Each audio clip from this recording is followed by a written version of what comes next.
English pedagogy का next topic है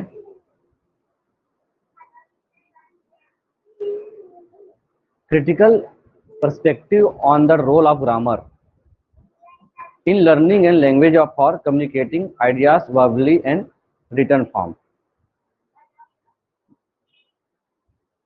ये बहुत अच्छा टॉपिक है, ग्रामर के बारे में है कि हम किस प्रकार से अंग्रेजी ग्रामर को बच्चों को लिखने पढ़ने में या कम्युनिकेट करने में उसको हेल्प कराता है। क्योंकि अभी तक हमने देखा है इंग्लिश पेडागॉजी में कि भाषा को अर्जन कैसे किया जाता है, भाषा अर्जन के तरीके कैसे थे। अब उसके बाद हम अब धीरे से ये समझने का प्रयास करेंगे कि इंग्लिश ग्रामर की भूमिका किसी भी भाषा में व्याकरण की भूमिका किस प्रकार से होती है, क्या वो रोल निभाता है, भूमिका निभाता है भाषा सीखने सिखाने में। तो ये चीजें अभी थोड़ा सा समझना पड़ेगा आपको। ग्रामर क्या होता है ये आप लोगों ने थोड़ा समझा है। हम बात करेंगे किसी भी भाषा के ग्रामर की, तो ग्रामर वो ऐसा वैज्ञानिक तरीका होता है जिससे आप सबसे बेहतर तरीके से भाषा को सीखते हैं बिना किसी त्रुटि के। तो क्या वो बिना त्रुटि के बच्चों को सीखना किस प्रकार से सहायक है सीखने में बच्चों का, और भाषा के उच्चारण में और उसके लिखने के तरीके में ग्रामर कैसे भूमिका निभाता है। तो पहले देखेंगे क्या है ग्रामर। ग्रामर क्या है? ग्रामर किसी भी भाषा का एक सिस्टम होता है। Grammar is a system of language. ये ध्यान रखें, ग्रामर क्या है? किसी भी भाषा का एक व्यवस्था है, व्यवस्थित क्रम है। With the help of grammar, उस ग्रामर की मदद से, उस व्याकरण की मदद से हम वर्ड्स और यूज्ड शब्दों का उपयोग सीखते हैं। Classified and structured together the form coherent spoken और रिटन कम्युनिकेशन। साथ ही साथ हम शब्दों का वर्गीकरण सीखते हैं, किस प्रकार से चीजों में कौन से शब्द का प्रयोग किया जाएगा, कहाँ पर किसका उपयोग किया जाता है, उसकी भाषा की संरचना किस प्रकार से होगी, स्ट्रक्चर कैसे बनता है। किसी भी ग्रामर के में भाषा संरचना का एक सबसे महत्वपूर्ण सिद्धांत होता है। हिंदी में एक लॉजिक है ना, सबसे पहले आता है कि कर्ता आता है, कर्ता इंग्लिश में सब्जेक्ट कहते हैं, फिर आता है क्रिया, फिर आता है कर्म। ठीक, ये इंग्लिश का सिस्टम है, यही होता है ना। लेकिन हिंदी जब हम लोग उपयोग करते हैं तो कर्ता के बाद कर्म आता है, उसके बाद क्रिया आता है, फिर सहायक क्रिया उपयोग होता है। सब्जेक्ट वर्ब ऑब्जेक्ट, इंग्लिश में क्या है? Subject verb object. तो ये संरचना हमको कैसे पता चलेगा? इंग्लिश ग्रामर से ही पता चलेगा। साथ ही साथ जब हम बोल रहे होते हैं तो कम्युनिकेट कर रहे होते हैं, चाहे वो मौखिक फॉर्म में तो हम गलतियां करते ही हैं, बहुत सारी चीजों को हम बोलते हैं, सुधारते हैं, लेकिन जब रिटर्न स्थिति आती है, लिखित उसकी संरचना बनाई जाती है, तो लिखित कम्युनिकेशन में सबसे बड़ा आधार होता है अंग्रेजी का ग्रामर। तो ये हमको देता क्या है ग्रामर? ग्रामर इट प्रोवाइड्स हमको अर्थात उपलब्ध कराता है proper order of sequence sentences to better representation of ideas to facilitate meaningful communication. जब हम ग्रामर को फिर से देखें तो ये हमको क्या प्रदान करेगा? ग्रामर हमको कोई सुविधा प्रदान करता है। किसी भी शब्द को हम जब लिख रहे होते हैं तो उसका प्रॉपर ऑर्डर ग्रामर से ही आता है, सीक्वेंस ग्रामर से ही आता है। जितने भी आप इक्विजिशन के बारे में पढ़े, भाषा अर्जन में ग्रामर की कोई भूमिका नहीं है, ये लिख लीजिएगा। लेकिन जैसे ही हम लोग भाषा सीखने की बात आएगी, तो जैसे सीखते हैं, लर्न करते हैं, लर्निंग होता है, लर्न करेंगे तो एक व्यवस्थित ढंग से, प्रॉपर ऑर्डर में, प्रॉपर सीक्वेंस में अच्छे से आप भाषाओं को व्यवस्थित ढंग से रिप्रेजेंट कर पाते हैं। तो ये सुविधाएं आपको ग्रामर के हिसाब से वार्तालाप में भी मिलती है, कम्युनिकेट करने में भी मिलती है। जब आप भाषा को अच्छे से बोल रहे होते हैं, अर्थपूर्ण ढंग से बात कर रहे होते हैं, मीनिंगफुल कम्युनिकेट कर रहे हैं, तो सबसे ज्यादा महत्वपूर्ण भूमिका इसी व्याकरण की होगी, ग्रामर की होगी। फास्ट हो रहा है क्या? समझ आ रहा है? ग्रामर की भूमिका में ये 4-5 लाइन आपके क्वेश्चंस होते हैं। पहला जो होता है ग्रामर क्या है, तो ग्रामर एक प्रकार का किसी भी भाषा को सीखने, बोलने, समझने के लिए एक सीक्वेंस को लाने, एक प्रॉपर ऑर्डर को व्यवस्थित करने, सेंटेंस को बेटर करने का एक तरीका है। ये बिल्कुल आप समझ के रखेंगे। डेफिनेशंस ऑफ ग्रामर आवश्यकता तो नहीं है वैसे, क्योंकि इतना आपको किसने क्या परिभाषित किया है, ये आपके सब्जेक्ट में शायद ही पूछा जाए, है ना। पेडागोजिकल स्थिति है, लेकिन हो सकता है ये वर्ग 2 इंग्लिश स्पेशली जो दे रहे हैं उनके लिए हो सकता है कि किसने कहा था, थॉमस लाइटल, उनके द्वारा कहा गया है, grammar presents the facts of language arranged under certain categories and deal only with what can be brought under general loss and started in the terms of general rules. तो ये कहता है, इनकी डेफिनेशन है, किसी भी व्याकरण या ग्रामर होता क्या है, इसको इन्होंने परिभाषित किया है। तो ग्रामर को इन्होंने बताया कि ये एक प्रकार का भाषा को एक अरेंज करने का, बहुत ही व्यवस्थित ढंग से चीजों का मतलब यहाँ पर आएंगे शब्दों को, वाक्यों को, वाक्य की संरचना को, सेंटेंस स्ट्रक्चर को एक व्यवस्थित ढंग से एक नियमों को देता है ग्रामर।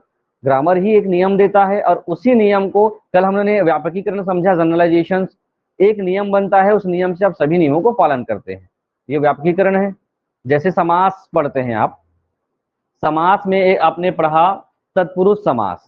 तत्पुरुष समास में का उसका डेफिनेशन होता है, जहां पर भी कारक विभक्ति आएगी आप क्या करेंगे, उसको कारक विभक्ति आएगी तो तत्पुरुष समास उसको मानना है। तो जहां पर भी कारक विभक्ति आएगी आप उसको जनरलाइज कर रहे हैं, हर चीज में जहां कारक विभक्ति मिलेगा तो आपने एक व्याकरण का रूल्स पकड़ा और उसके बाद उसको सभी चीजों में सामान्य रूप में उसको जनरल लॉ में पालन करना शुरू कर दिया।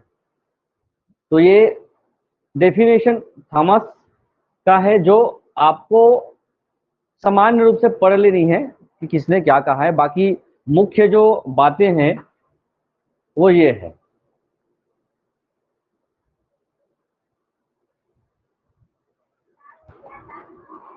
लिखा हुआ है एम्स।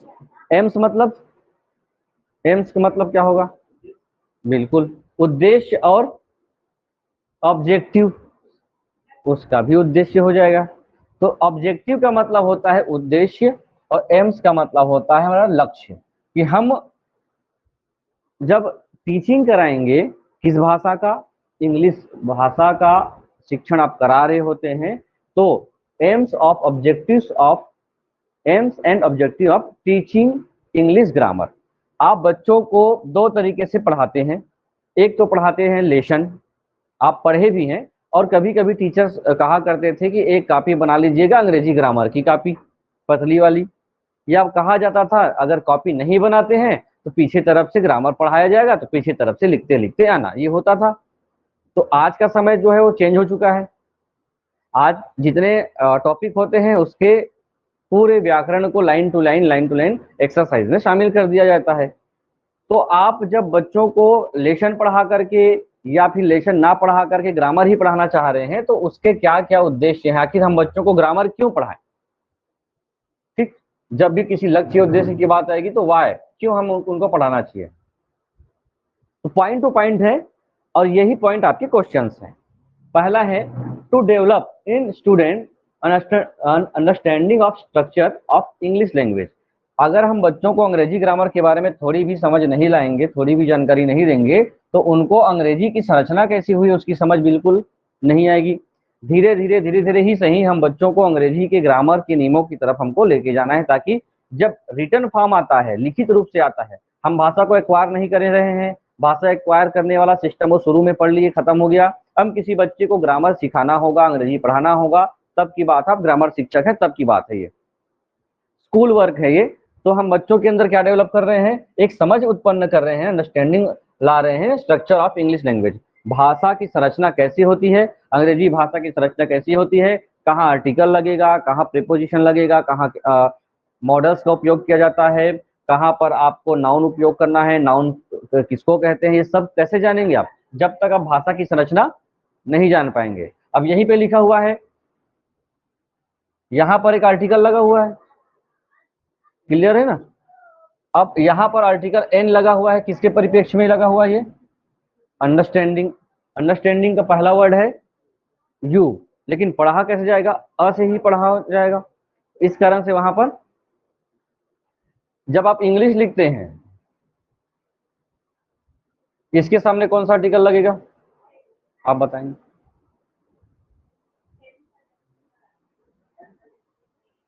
भाषा में कोई आर्टिकल नहीं लगता है, इसीलिए थोड़ा आर्टिकल भी पढ़ लेना, जहां भी ए एन द, बस आपको मैंने शुरू दिन से कहा है कि जो भी टॉपिक पढ़ें उसके अपवाद से शुरुआत करें, ठीक है, ये दिमाग में बैठा लीजिए। और अपवाद ही प्रश्न है, आप बचपन से जो पढ़े हैं ना उसका कैलकुलेशन आप करके देखिए, जितने भी अपवाद वाले प्रश्न होंगे वहीं से प्रश्न बनेंगे। तो एन हिंदी इंग्लिश नहीं होता है, नो आर्टिकल वाला भी एक ऑप्शन होता है, ए एन द, और चौथा होता है नो आर्टिकल। हो सकता है लगता भी होगा, लेकिन अभी तक तो नो आर्टिकल वाले भी प्रश्न आ चुके हैं। दूसरा है, हिंदी में भी आप समझ सकते हो, जब एग्जाम में आएगा तो आप कम से कम ट्रांसलेट तो कर पाएंगे वहां की, हाँ अंग्रेजी ग्रामर सिखाने के क्या क्या लक्ष्य हमारे पास थे। तो है to enable learners to express their ideas logically and correctly in speech and writing. ये क्या कह रहा है, हम उनको इनेबल करें। इनेबल का मतलब होता है उसको एक मजबूत सक्षमता प्रदान करें, सक्षम बनाएंगे। किसको? लर्नर को सक्षम बनाएंगे, अपने भावों को, अपने विचारों को, अपने लॉजिक को, अपने तर्क को किस प्रकार से पेश करने में सक्षम बन जाए वो, हर अंग्रेजी के शब्दों को करेक्टली, वाचन में भी और लेखन में भी, स्पीकिंग एंड राइटिंग दोनों में। ये आपकी परफॉर्मेंस कैसी हो जाएगी, जब आपके पास ग्रामर की बात रहेगी तो आप चार बातें बोल करके अटक जाएंगे, लेकिन ग्रामर संरचना आपके पास है तो आप जितने भी आप बोलने के क्रम है, लिखने के क्रम, बेहतर ढंग से उनको एक्सप्रेस कर पाओगे। इस कारण से बच्चों को अंग्रेजी सिखाना, ग्रामर सिखाना जरूरी है, अंग्रेजी नहीं, ग्रामर सिखाना जरूरी है। थर्ड पॉइंट है to teach grammar as a rule govern behaviour and not as mere rote learning. Grammar सिखाने का पहला जो मतलब ये है, हम सिखाने का काम इस प्रकार से करें कि उसको छोटी छोटी बातों में, छोटी छोटी बातों में ग्रामर को इस प्रकार से ग्रामर सम्मत कर डाले कि वो किसी भी नियमों को समझे, रूल्स को समझे, ना कि उसको राज कर ले। अब हमारी स्थिति ये है, जब हम जिस भाषा के हैं, जिस भाषा में मीडियम के हैं, उस मीडियम में अंग्रेजी को हमने क्या किया, हमेशा रटा, इस कारण से हमने उसको भुला दिया। रटे हैं इस कारण से भूले हैं। तो ये प्रयास होगा व्याकरण को व्यवहारिक और नियम सम्मत बनाकर पढ़ाना, ताकि वो उसको याद कर सके, समझ सके, और या सॉरी रटने की क्षमता है उसके अंदर से निकल जाए। To develop the mental abilities, उनके अंदर मानसिक क्षमता का भी विकास करना, ताकि वो सही चीजों को सही ढंग से ऑब्जर्व कर सके। ऑब्जर्व मतलब उनका ध्यान उस पर करेक्ट ढंग से, तार्किक रूप से जा सके। उसके बाद है टू इनेबल। इनेबल का मतलब होता है बच्चों को सक्षम बनाना, वही है to enable the student assimilate the correct. Assimilate मतलब होता है आप उसको आत्मसात करते हैं। आपने उसमें बाल विकास में पढ़ा था आत्मसातीकरण, एक आया था ना आत्मसातीकरण, हमने आत्मसातीकरण को बहुत अच्छे से समझा था। और आत्मसातीकरण का मतलब क्या होता है आज पूछूंगा तो आप लोग अटक जाएंगे। फिर सम्मिलन, आत्मसातीकरण, दोनों में अंतर है। एसिमिलेशन क्या होता है? एसिमिलेशन आत्मसात करना। जीन पियाजे का कॉन्सेप्ट था, सिद्धांत था, उसमें संज्ञानात्मक सिद्धांतों में बहुत सारी चीजें थी, इसमें आत्मसातीकरण भी था। आपको उसको आपके आपके अंदर उसी को अपने हिसाब से उसको स्वीकार कर लेना। आप उसके बाद समीक्षा कर सकते हैं, उसको समझ सकते हैं। करेक्ट एसिमुलेट करना है यहाँ पर अंग्रेजी की चीजों को, तो सही चीजों को आत्मसात कराया जाए, इस कारण से अंग्रेजी ग्रामर पढ़ाया जाए। To develop scientific attitudes towards language, भाषा को कुछ भी तरीके से ना पढ़ करके बच्चों के अंदर एक ऐसा अभिवृत्ति, इसका मतलब होता है अभिवृत्ति, सोच, जो किस प्रकार का सोच हो भाषा के प्रति, वैज्ञानिक जो अभिवृत्ति है, एटीट्यूड को एप्टीट्यूड या हो, इस प्रकार के बच्चों के अंदर एक सोच उत्पन्न करना जो भाषा के प्रति साइंटिफिक सोच हो, और ग्रामर सिखाने से साइंटिफिक सोच उत्पन्न होगा। टू डेवलप टेस्ट फॉर क्रिएटिविटीज, जब वो कुछ चीजें सीख जाएंगे, ग्रामर की संरचना बनाना सीख जाएंगे, कुछ बातें बोलना सीख जाएंगे, तो उसके बाद उनके अंदर भाषा के प्रति और अन्य शब्दों के बनाने के लिए उनके अंदर इंटरेस्ट पैदा होगा। तो ये ध्यान रखना पड़ेगा। हर एक पॉइंट आपके लिए प्रश्न है, 4 प्रश्न आते हैं, इनमें से कौन सा बच्चों में भाषा में ग्रामर सिखाने के एम्स या ऑब्जेक्टिव्स नहीं है।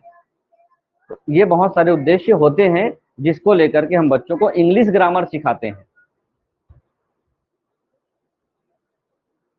इंपॉर्टेंस या relevance of teaching English grammar, अंग्रेजी व्याकरण पढ़ाने का महत्व।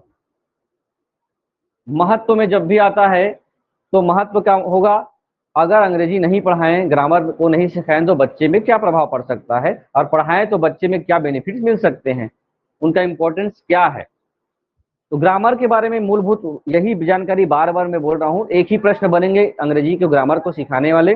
पहला चीज हो सकता है ग्रामर क्या होता है।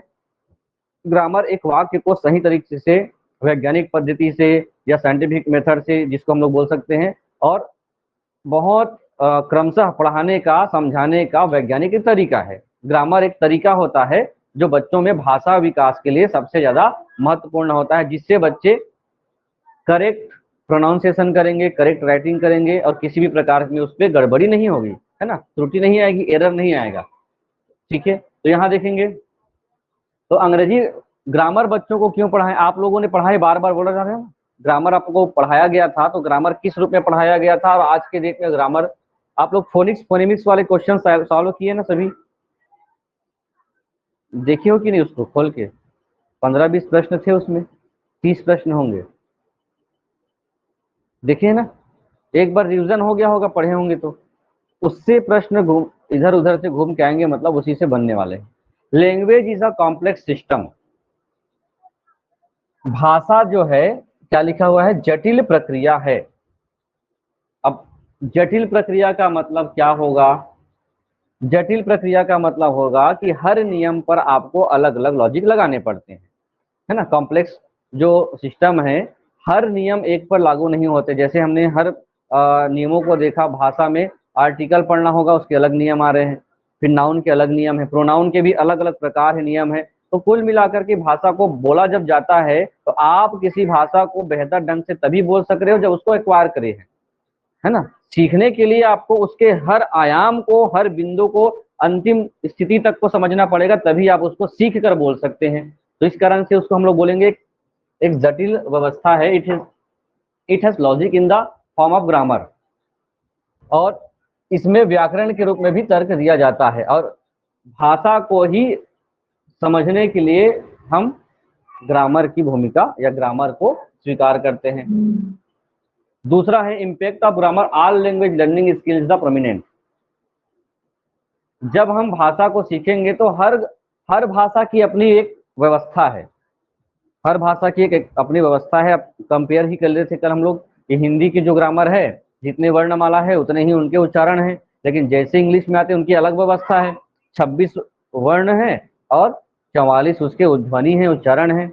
तो अपनी भाषा की अपनी व्यवस्था। जापानी सीखने जाएंगे तो जापानी भाषा की अपनी व्यवस्था होगी, अरबी भाषा की अपनी व्यवस्था होगी। तो वो कितना, उर्दू, तमिल, तेलुगु जितने भी होंगे, सबकी अपनी अपनी व्यवस्था होती है, और ये व्यवस्थाएं अलग अलग भाषावादी को प्रभावित करता है। तो व्याकरण का प्रभाव सभी भाषा सीखने के कौशल पर प्रमुख है। तो जब हम भाषा को सीख रहे होंगे तो आप किसको, इम्पैक्ट ऑफ ग्रामर, किसी भी व्याकरण सम्मत चीजों को भाषा सीखने के दौरान नजरअंदाज नहीं कर सकते। इनका प्रभाव ऐसा है कि आप 2-4 भाषा किसी के द्वारा बोलने सीख गए, लेकिन आगे की अपने हिसाब से वाक्य संरचना बनाने की बात होगी तो उसका प्रभाव कहीं ना कहीं आकर आपको अटका देगा, रोक देगा। तो जब इस भाषा सीखने की स्किल की बात आएगी, आप पारंगत कब होंगे, जब आपके पास उसके व्याकरण या ग्रामर से रिलेटेड नॉलेज होगा।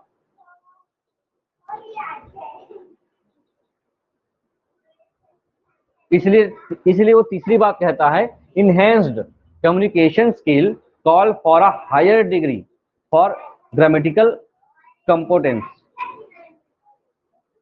क्या कहता है कि आप बेहतर ढंग से जितना अच्छा कम्युनिकेशन स्किल के लिए जाएंगे, जितना अच्छा आपका स्किल डेवलप करने की कोशिश करेंगे, भाषाविद बनने की कोशिश करेंगे, उतना ही ग्रामर की आवश्यकता आपको पड़ेगी, उसके बिना संभव नहीं है।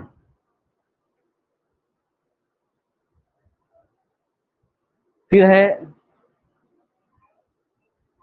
Communicating proficiency involve knowledge and applications of grammar and use of appropriate vocabulary to conveys meaning in a social acceptable way, therefore teaching grammar is imperative.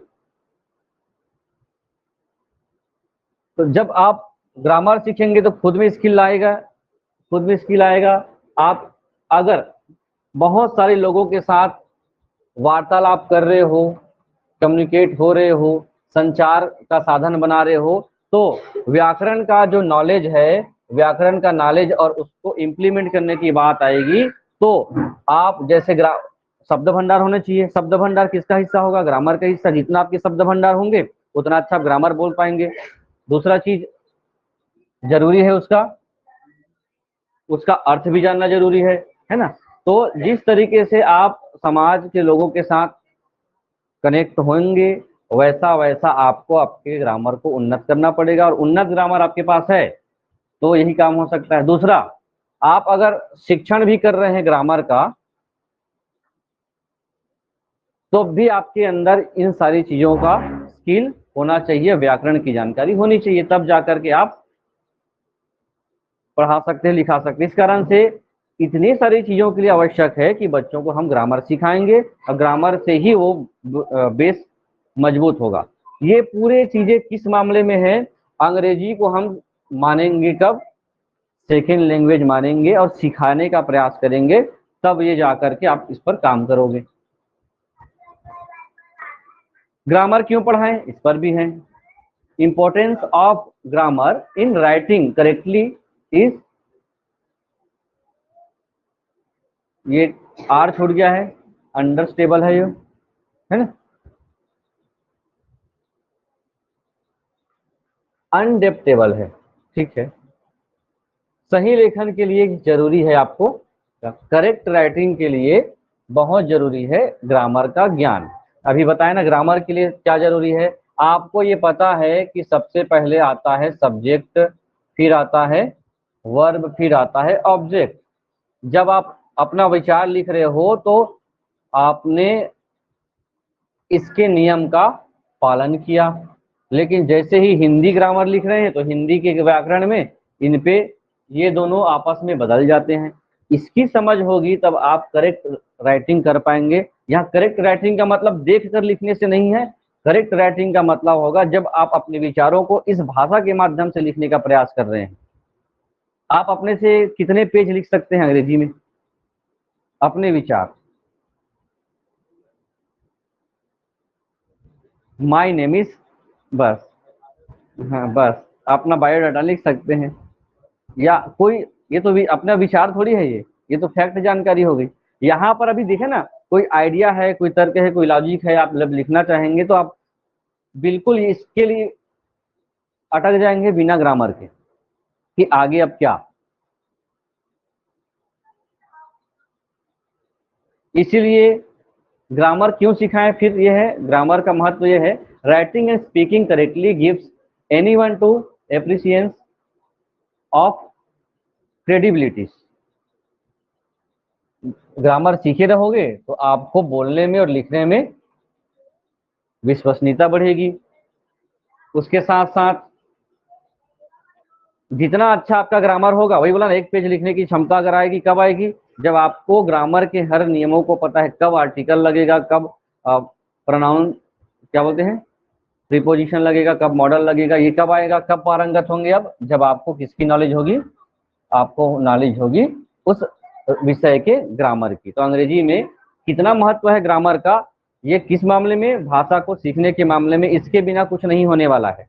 इसलिए सामने में लिखा हुआ है, पूरा टॉपिक 3 लाइन का है, role of grammar in reading and writing skill. अभी तक हमने स्पीकिंग और लिसनिंग की बात की थी, अब रीडिंग राइटिंग में जरूरी है, क्योंकि आप बोलते हैं और सुनते कब है? सुनने के लिए आपको ग्रामर की आवश्यकता पड़ेगी, बिल्कुल पड़ेगी। कैसे समझेंगे? अब मैं कुछ बोल रहा हूँ अंग्रेजी में, आपको अगर उसकी समझ है नहीं है तो फिर उस पर आप विचार ही नहीं समझ पाएंगे।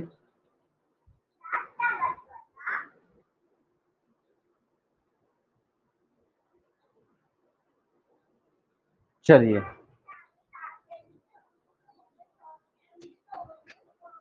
ये भी टॉपिक है, देखेंगे। Suggestion for teaching grammar effectively. आप अगर प्रभावी ढंग से पढ़ाने का सोच रहे हो अंग्रेजी ग्रामर को, तो क्या क्या सजेशंस हो सकते हैं प्रभावी ढंग से ग्रामर पढ़ाने के लिए? सुझाव। मैं आपको ग्रामर अभी पढ़ाना चाहूं तो मुझे सबसे पहले क्या ध्यान रखना पड़ेगा? या आप टीचर बन के जा रहे हो, पोस्टिंग हो रही है क्लास 3 में, पहला जो सब्जेक्ट है आपको दे दिया गया इंग्लिश, क्योंकि प्राथमिक स्तर पर विषय तो है नहीं अब आपको सभी विषय पढ़ाने, इस कारण से इसको भी पेडागोजी में जोड़ा गया है, नहीं तो हटा दिया जाता है ना। तो आप अगर क्लास 3 में जाते हैं, बच्चों को पढ़ाना स्टार्ट करते हैं, ग्रामर पढ़ाना स्टार्ट करते हैं, तो क्या ध्यान रखेंगे आप? वही जो आप सोच रहे हो वही ध्यान रखना पड़ेगा। अब क्या सोच रहे हो आप लोग, जानिए। पहली बात तो है कि बच्चे कुछ जानते हैं भी कि नहीं अंग्रेजी के बारे में, है ना। उसके बाद हाँ, पहले हमको ये ध्यान रखना पड़ेगा वो कितना जानते हैं। जैसे ही पता चला कि इनको अंग्रेजी के बारे में ABCD भी पता नहीं है, ऐसा बोला जाता है ना, तो हमको पहले क्या करना पड़ेगा, उनको पहले शब्दों से परिचय, इससे परिचय, व्याकरण बाद की चीजें होती हैं, उस पर आपको बहुत सारी योजनाएं बनानी पड़ेंगी, तब जा करके आप ग्रामर को समझा पाएंगे। तो देखिए, कुछ ऐसे सुझाव हो सकते हैं जो आपके काम आए। पढ़िए और बताते जाइए क्या क्या सुझाव हैं जल्दी से। पहला सुझाव आप पढ़िए। The lesson should be planned beforehand. सीधी बात है, जब ग्रामर सिखाने जाएं तो उससे पहले आप उसके लिए प्लान बना कीजिए कि हमको कौन कौन से ग्रामर, और ये कब होगा जब बच्चे की क्षमता आपको पता चल गई है। सेकंड है,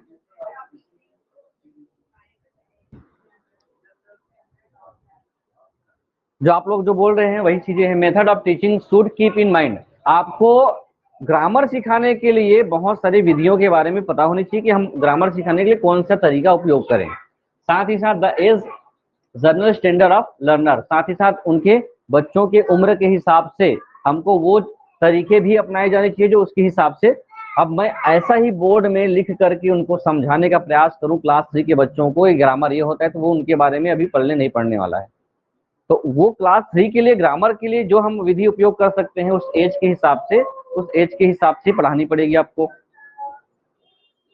उसके बाद बात आती है ग्रामर पढ़ाने के लिए, the material should be taken from learners text book. जो सामग्री है, सहायक सामग्री जो होगा, वो आपको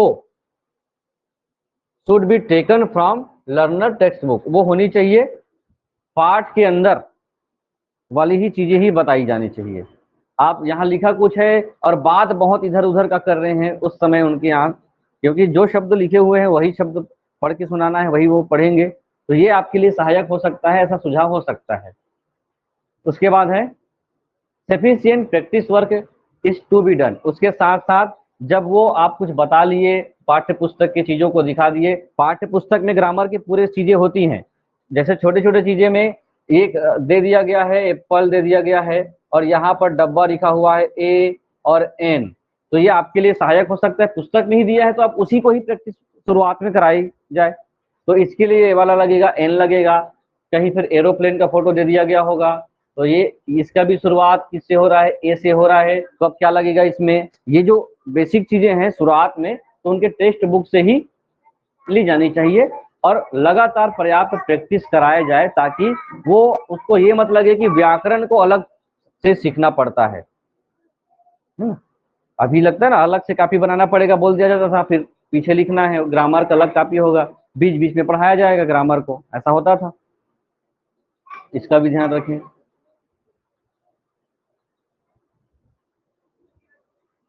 teacher should use appropriate teaching materials aid. शिक्षक को चाहिए कि उस समय पर और ऐसे ही सामग्री का उपयोग करें। बातें नहीं करनी है हमको, मूर्त ही चीजें करनी है। छोटे बच्चों के लिए सहायक सामग्री कैसी होनी चाहिए, मूर्त, कॉन्क्रीट, तो teacher should be use appropriate teaching materials at like, अर्थात जैसे चार्ट, फ्लैश कार्ड जिसमें पिक्चर्स हो, कुछ ऐसे ग्राफिक्स हो, उनको लेके जाइए ग्रामर सिखाने के लिए। अभी अब बड़े स्कूलों में, जैसे हम अभी बीच में मैंने परसों नरसों किया था, यहाँ पर नाउन लिख करके उनके प्रकारों को बहुत बड़े चार्ट में बनाया गया था, नाउन। फिर उसके बाद आर्टिकल का ए का उपयोग ऐसे करके बहुत सारे एन में जितने भी चीजें आ सकती हैं ऐसे चार्ट में बना करके बच्चों के द्वारा बनवा करके एन में फिर इमेज भी बनाना है और उनका नाम भी लिखना था। तो कम से कम 5-6 ऐसे, और वो ये जो तो मैं ऐसे बना दिया हूँ, उनको सूर्यमुखी का बना करके या कोई ऐसा इमेज जो आजकल तो ऐसे बनाते हैं ना सब, बना बना के ऐसे ऐसे वाला, तो यहाँ पर लिख दिए एन, उसके बाद यहाँ उनके चित्र और उनके बगल में जो आर्टिकल्स के लिए जो उपयोग व्याकरण किया जाता है ऐसे। ये हो गया आपके लिए टीएलएम, ये दीवार में चिपका हुआ है, इसका उपयोग करवाइए। अब उसको बोल के कितना भी बताएंगे ऐसा नहीं हो सकता। Demonstration of how grammar is to be use contextual situation is very important. आप उनको प्रदर्शन को करके बताइए कि आप कहाँ कहाँ पर कैसे कैसे ग्रामर का उपयोग कर सकते हैं, कहाँ कहाँ पर उसकी महत्ता है। फिर आप जब कुछ सिखा लेते हैं, ये सुझाव है ना कि हमको अंग्रेजी ग्रामर कैसे पढ़ाई जानी चाहिए, आप अगर पढ़ा लेते हो तो उनका हमको अपने स्तर पर बच्चों की क्षमता के अनुसार उनका मूल्यांकन करना चाहिए कि कितना हमारे द्वारा सिखाया गया ग्रामर बच्चों ने सीखा है। और वो या तो ऑब्जेक्टिव टाइप हो सकते हैं, या फिर उनको कोई वर्क देकर हो सकता है, या रिटर्न एग्जाम हो सकता है, या मौखिक हो सकता है, कुछ भी ऐसे तरीके हो सकते हैं जिससे वो ग्रामर के बारे में परिचित होंगे। अंग्रेजी ग्रामर के तरीके, ग्रामर टीचिंग के तरीके, तरीकों में 2-4 तरीके हैं, उसके बाद अंग्रेजी ग्रामर समझ में आ जाएगा आपको। मेथड ऑफ टीचिंग ग्रामर, पहला है ट्रेडिशनल मेथड। क्वेश्चंस बनते हैं ना, ग्रामर विधि आता है एक, ग्रामर ट्रांसलेशन विधि और शिक्षण विधि एक है। अंग्रेजी के ग्रामर को पढ़ाने का पहला तरीका क्या है? परंपरागत विधि,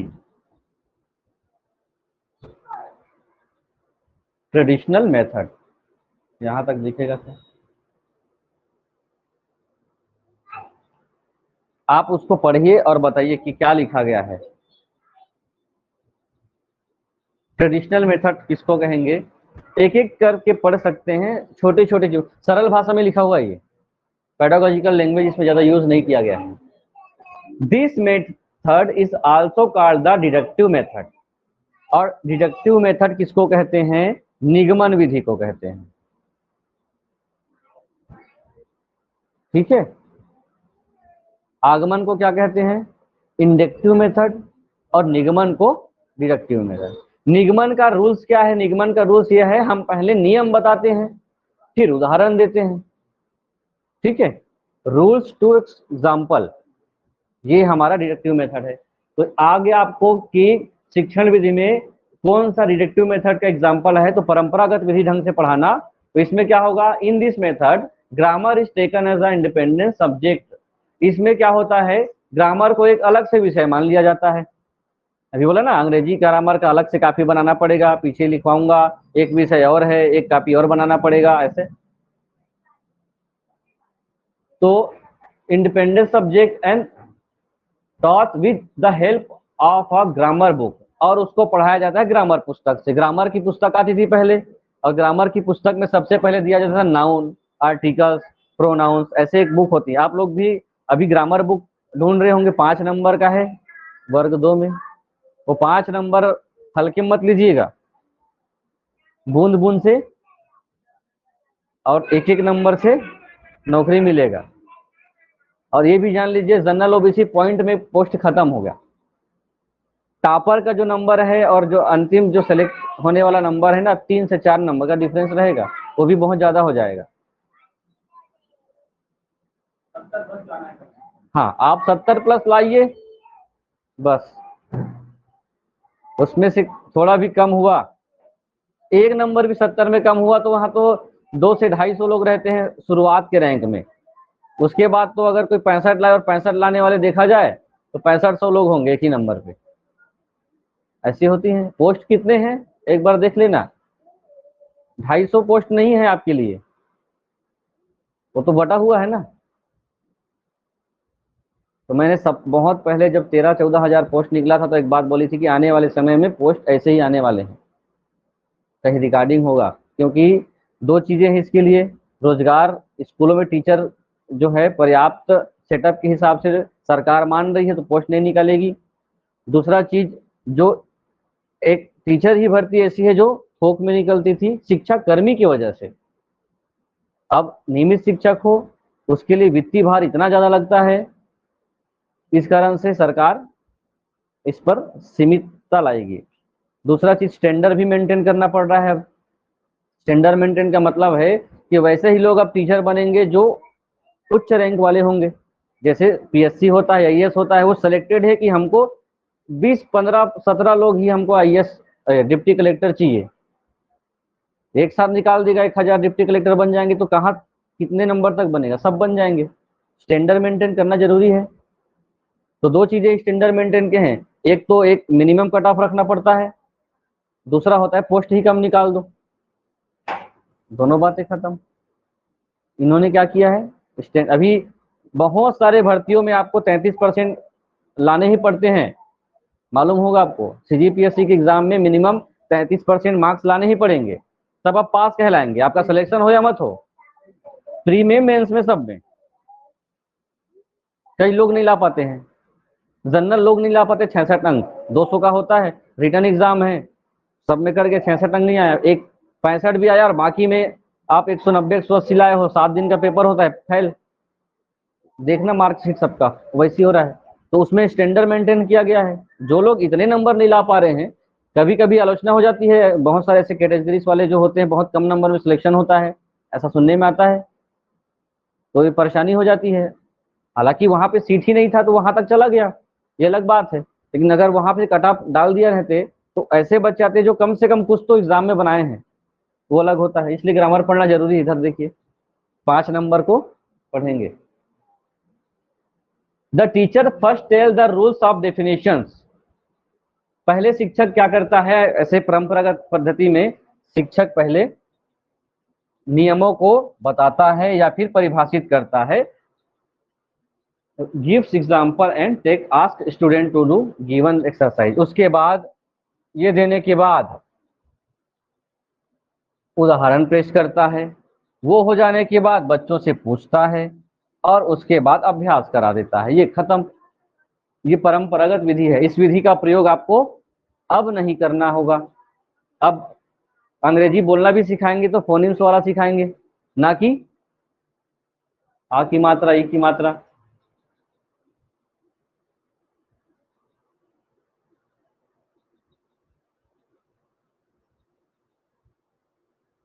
द इनफॉर्मल मेथड। इनफॉर्मल का मतलब फिर क्या होगा, औपचारिक की अनौपचारिक। अनौपचारिक। फॉर्मल मतलब एकदम सिस्टमेटिक, और इनफॉर्मल मतलब आप अपने तरीके से बीच बीच में सिखा सकते हो, ये नियम है। तो this method implies teaching of grammar not by rules. ये उस समय जब बच्चे को पढ़ा रहे होते तो हम बच्चों को ग्रामर के, व्याकरण के हम रूल्स नहीं सिखाते। क्या हो गया, not by rules but by uses through continuous practice of using words while speaking, reading and writing। हम बच्चों को कुछ मामलों में अभ्यास कराते हैं, प्रैक्टिस कराते हैं शब्दों का। किस दौरान, अंग्रेजी बोल रहे होते हैं तब, उनको पढ़ा रहे होते हैं तब, उनको कुछ लिखा रहे होते हैं तब। तो हम उस समय एक ग्रामर पढ़ा रहे हैं आपको, ऐसा ना बता करके कुछ कुछ चीजें उसमें हम लोग व्यवहारिक ढंग से, इनफॉर्मल ढंग से डाल रहे होते हैं। और ये this is done while teaching the text book. और ये कब कर सकते हैं आप, जब हम बच्चों को किस दौरान, वाइल मतलब होता है दौरान, while teaching the text book, पाठ्य पुस्तक पढ़ाया जा रहा है, जब पढ़ाते पढ़ाते आ गया आपको, जैसे ये आ गया, ठीक, पढ़ा रहे थे आपके पास ये आ गया कैरीड, कैरिड आ गया। तो कैरिड में उस समय पढ़ाते समय आप बोल सकते हैं ये कि ये होता है कैरी। कैरी में हमने क्या लगाया है, ईडी। तो वहां पर उसके नियमों को बता दिए, उसको समझा दिए। कहीं पर आता है ये राइटिंग आ गया। राइट का मतलब होता है लिखना, लेकिन जब हम लिखने का काम कर रहे होते हैं उस समय हम कौन सा शब्द लगाते हैं, आईएनजी। तो पढ़ाते पढ़ाते इनफॉर्मल तरीके से बच्चों को ग्रामर सिखाते हैं। ये विधि इनफॉर्मल मेथड कहलाता है। समझ में आ रहा होगा आप लोगों को। परंपरागत विधि में हम पढ़ाते हैं तो हम नहीं बताएंगे आईएनजी क्यों लगा है, ग्रामर पढ़ाएंगे तब पढ़ाएंगे, ऐसे भी हो सकता है। लेकिन आपका काम है, ये अच्छा तरीका माना जा सकता है, बोला जा सकता है बेटर देन परंपरागत वाला जो ट्रेडिशनल मेथड। कुछ ऐसे देखिए, यहाँ पर यूजिंग लिखा हुआ है, आई, यहाँ पर आईएनजी लिखा हुआ है, आईएनजी लिखा हुआ है। तो आप देखिए आईएनजी का मतलब मैंने एक ही बार बताया है कि उसमें जब भी जो काम हो रहा होता है उसमें आईएनजी लगते हैं। तो बच्चा जब भी आईएनजी लगेगा, दिखा मिलेगा, स्पीक मतलब बोलना होता है तो बोल रहा होगा, पढ़ रहा होगा, लिख रहा होगा। तो ये आपको उपयोग करना है पढ़ाने के दौरान। ये भी विधि अच्छी मानी गई है। उसके बाद आता है आगमन विधि, जिसको हम लोग बोलते हैं inductive method. Through this method student themselves formulate rules with the help of example. बहुत सारे उदाहरण देने के बाद वो धीरे से रूल्स बना लेता है। वैसे ये देखा जाए तो डायरेक्ट अंग्रेजी में इस प्रकार के मेथड नहीं है, लेकिन तरीके हैं अंग्रेजी व्याकरण सिखाने की, कि हम बच्चों को कुछ ऐसे उदाहरण, विद्यार्थी स्वयं उदाहरणों की सहायता से रूल्स बनाएंगे। डिडक्टिव में रूल्स के बाद एग्जाम्पल दिया जाता है। Some steps of the method are follows. ये पढ़ सकते हैं आप लोग। कुछ ऐसी विधियां हैं जिसको, चरण है जिसको आप फॉलो कर सकते हैं। पहला क्या लिखा है, सीमा पढ़ के बताएंगे।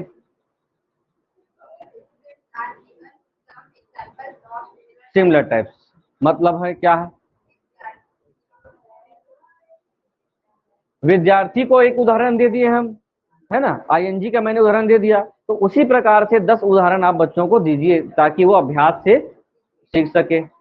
दूसरा, students try to find out similarities. जब आप बार बार उसको उदाहरण दे रहे हैं तो उसके क्या समानता है उसको ढूंढने का प्रयास करेंगे, उस पर विश्लेषण करेंगे, उस पर ऑब्जर्व करेंगे कि वो एग्जाम्पल दिया गया था तो किस प्रकार से दिया गया था। ठीक है। थर्ड पॉइंट है, students are asked to draw some conclusions.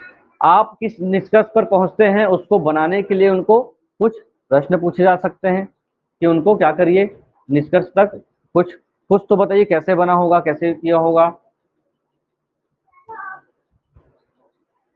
Then the teachers will give the rules and give new example and ask her pupils to verify the rules। बताएंगे इसको ट्रांसलेट करके, आप बताएंगे। फोर्थ नंबर नहीं दिख रहा होगा वहां से, अब हाँ दिख रहा है।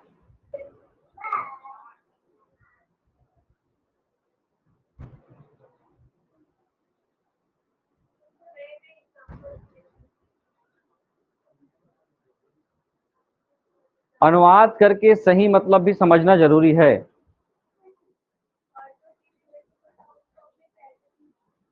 उसमें पानी लेके आओ।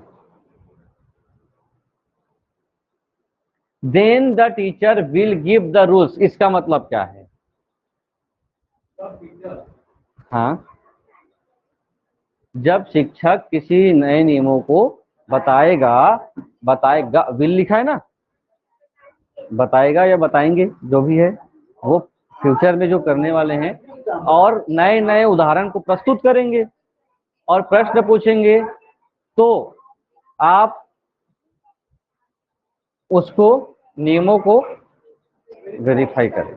ठीक है, वहां भी आराम से पढ़िएगा, अर्थ समझिएगा। आप आधे अर्थ भी समझते हैं तो भाव अनुवाद होता है, उससे आप चीजों को समझ पाएंगे।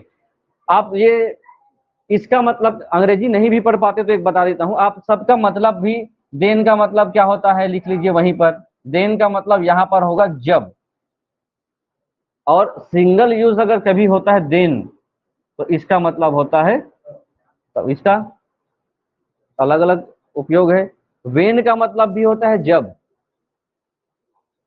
तो ध्यान रखेंगे आगे।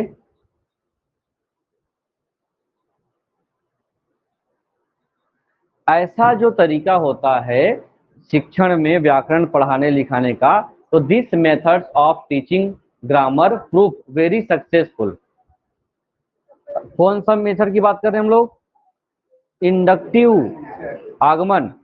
उदाहरण दिया जा रहा है ना, बार बार उदाहरण दिया जा रहा है, उसके बाद आप एक सिंगल रूल्स बनाएंगे। तो आप बार बार सभी उदाहरण को वेरीफाई कर चुके हैं, उसके बाद आपने समझ गया, आप सभी जगह पर आप उसको लागू कर सकते हैं। तो ये मेथड आपको प्रूव करता है, बहुत अच्छा मेथड माना गया है और हर विषय में आगमन विधि को बेहतर माना गया है।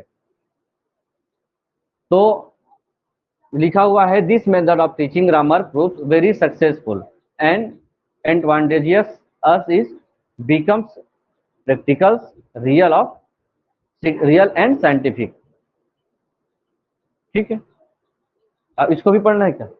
उसका लाभ ये है कि सबसे अच्छा है ये प्रैक्टिकली है और वास्तविक है और वैज्ञानिक तरीका है।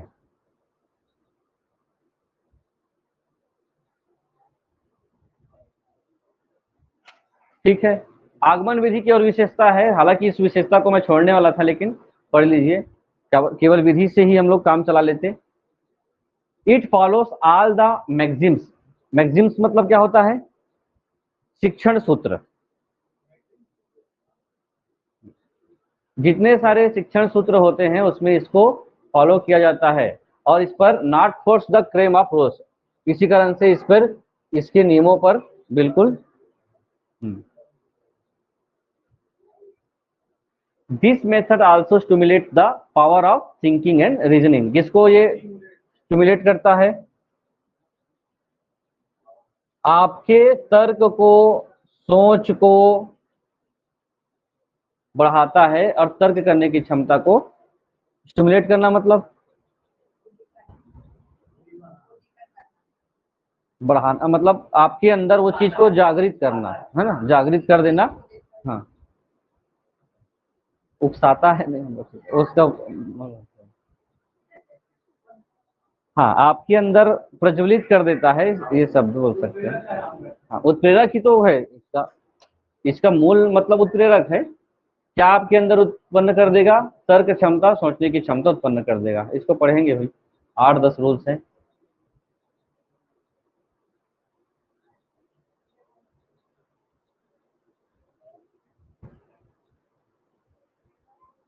इंसिडेंटल, एक्सीडेंटल नहीं है ये, इंसिडेंट। इंसिडेंट कब होता है?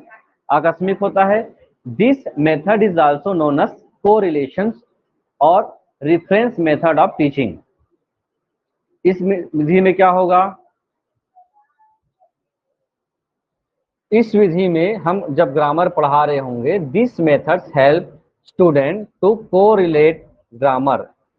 इस विधि में बच्चों की बहुत अच्छी हेल्प होती है अलग अलग चीजों को जोड़ने में, संबंध जोड़ने में ग्रामर के साथ। Other related logical structure, student gain a practical knowledge of grammatical rules. जब अलग अलग चीजों के साथ ये कनेक्शन जोड़ते हैं ग्रामर का, तो वो अपने स्टूडेंट अपने खुद के नॉलेज में, व्याकरण के नॉलेज में या व्याकरण सम्मत ढंग से वो ज्ञान प्राप्त कर रहे होते हैं। ये मेथड बहुत कम उपयोग किया जाता है। जब पढ़ाया जा रहा होता है तो उसी दौरान आप जब इनफॉर्मल पढ़ रहे थे, इनफॉर्मल में भी आप उसका काम कर सकते हो कि ये इस नाउन का हिस्सा है, ये प्रोनाउन का विषय की बात है, ये आर्टिकल है, ऐसा बोला जा रहा है। तो आप ग्रामर की चीजों को धीरे धीरे समझा रहे हो, बता पा रहे हो, को रिलेट कर पा रहे हैं। तो व्याकरण के नियम से हम व्यवहारिक ज्ञान को बताते हैं। व्याकरण से व्यवहार, कुछ रूल्स आ गया तो आप उसको, ऐसा होता है नियम, ये ऐसा होता है, हम लोग जब बोलते हैं तो ऐसा बोलते थे। ये जो रूल्स आते हैं, नियम आते हैं, वो दैनिक जीवन के व्यवहार को लेकर के उदाहरण दे देकर आप बता सकते हो।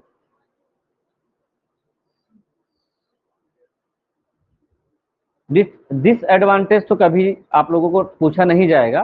ग्रामर पढ़ाने के डिसएडवांटेज क्या हो सकते हैं, ये आपके लिए बहुत नहीं के समान है कि प्रश्न बनेगा।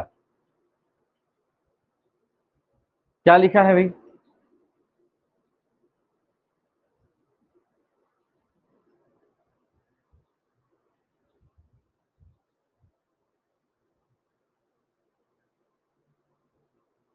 Some disadvantage of this method are that is interface with normal teaching.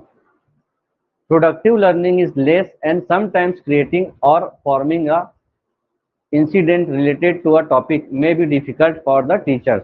शिक्षक को कभी कभी व्याकरण पढ़ाने में कठिनाई का सामना करना पड़ता है, क्योंकि जब हम पढ़ा रहे होते हैं सामान्य ढंग से तो अन्य विषय के साथ इसका रिलेशन बताने में शिक्षक को कठिनाई महसूस होती है कभी कभी, क्योंकि ये इनका जो स्ट्रक्चर है वो अन्य भाषा के स्ट्रक्चर के साथ बिल्कुल मेल नहीं खाता, बहुत मामले में अलग ही है। इस कारण से कठिनाई कभी कभी होती है ग्रामर सिखाने में। जैसे वही लिखा था ना, इसके स्ट्रक्चर संरचना में ही फर्क है। हम हिंदी के माध्यम से अंग्रेजी नहीं सिखा सकते, यही चीजें आप लोगों को पता होना चाहिए।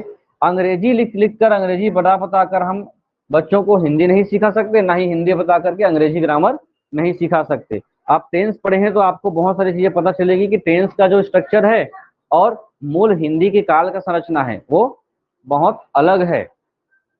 इसी कारण से कई बार हम लोगों को डिफिकल्टीज महसूस होती है एक शिक्षक के रूप में।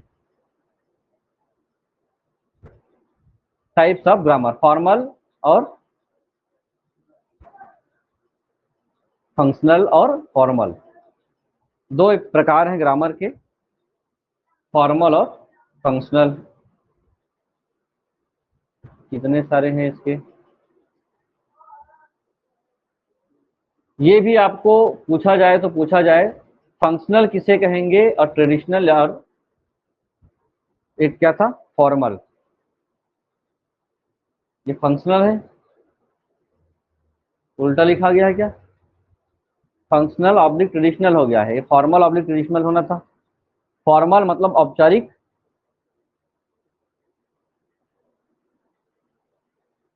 Functional grammar is based on Latin grammar. ये किस पर आधारित होता है, दो प्रकार के ग्रामर हम लोग पढ़ते हैं अंग्रेजी में, एक होता है लैटिन वाला या ग्रीक वाला, या फिर लैटिन अमेरिकन या ग्रीक वाला या ब्रिटिश वाला। इसका जो रूल्स नियम है वो कैसे होता है देखिए। ट्रेडिशनल ग्रामर या परंपरागत जो व्याकरण होता है is the collection of prescriptive rules, नियमों का एक संकलन है, कलेक्शन है, और इससे and concept about the structure of language that is taught in school, और इसकी संरचना ग्रामर कैसे सीखना होगा, क्या नियम होगा, स्कूलों में पढ़ाई जाती है। स्कूल से शुरुआत होती है, एक्पोजिशन में इसका रोल नहीं है। अंग्रेजी भी एक्वायर करेंगे तो ग्रामर का भूमिका नहीं होता है। जब स्कूलों में परंपरागत ढंग से सिखाई जाती है लैटिन वाला या ग्रीक वाला, इसको हम लोग किस नाम से जानते हैं, ट्रेडिशनल मेथड के नाम से जानते हैं। इसमें जितने भी ग्रामर पढ़ाया लिखाया जाता है पूरे के पूरे चीजों को ज्यादा उदाहरण नहीं दिया जाएगा, ज्यादा चीजें नहीं बताई जाएगी, लिखा दिया जाएगा, लिखो लिखो लिखो, पढ़ो पढ़ो, कल आपको याद करके सुनाना पड़ेगा, शब्द बनाना है, याद करके सुनाना है। इस कारण से प्रमोट किसको बढ़ावा दिया जाता है, मेमोराइजेशन ऑफ ग्रामेटिकल रूल्स, नियमों को याद करके आना पड़ेगा आपको। जैसे आर्टिकल के कितने नियम, 10-12 नियम, तो 12 नियम लिखा दिया जाएगा, उसको याद करके आना है आपको, जो नियम है उसी को बताना होगा। It ignore behavioural side of language, ये हम व्यवहार में कैसे अंग्रेजी को बोल सकते हैं, कैसे दैनिक जीवन में इसका उपयोग कर सकते हैं, इसको ये नजरअंदाज करता है ट्रेडिशनल ग्रामर। तो हमारे लिए लाभदायक ये नहीं है। लेकिन अगर फंक्शनल की बात करें तो ये व्यवस्थित ढंग से है, जब हम बच्चों को सिखा रहे होंगे तो अभी जो बहुत सारे नियम पढ़े थे विधि, it is student are not required to memorise, इसमें बच्चों को जब अंग्रेजी ग्रामर पढ़ाया जाता है तो बच्चों के अंदर किसी भी प्रकार की एक बर्डन नहीं रहता कि इसको आप याद करके लाओगे, नियमों को याद करके लाओगे, या फिर इसकी परिभाषा आपको करना होगा। ये आपको the teaching of functional grammar is practical not theoretical. तो आप यहाँ पे ध्यान रखेंगे, जब हम इसको पढ़ा रहे होंगे बच्चों को तो हम बच्चों को लगातार अभ्यास करा रहे होते हैं और किसी भी प्रकार के थ्योरी पर जोर नहीं दिया जाता, केवल और केवल प्रैक्टिकल पर जोर दिया जाता है। फिर साथ ही साथ किस पर जोर दिया जाएगा, स्पोकन एंड राइटिंग, एक तरीका होता है सिखाने का स्पोकन एंड राइटिंग, ताकि आप आने वाले समय में जब लोगों से वार्तालाप करें तो अपने हिसाब से, अपने परिस्थिति के हिसाब से इस ग्रामर या व्यवहार का उपयोग कर सकेंगे। फंक्शनल ग्रामर, और वो कौन सा ग्रामर था? Traditional grammar. परंपरागत विधि, नियमों को, सूत्रों को याद करिए। आपने परंपरागत विधि से ग्रामर सीखा है, और अब के जो बच्चे जो अंग्रेजी में बोल पा रहे हैं, फर्राटेदार समझ पा रहे हैं, उन्होंने इस तरीके से सीखा। यही बात हम लोग बोल सकते हैं।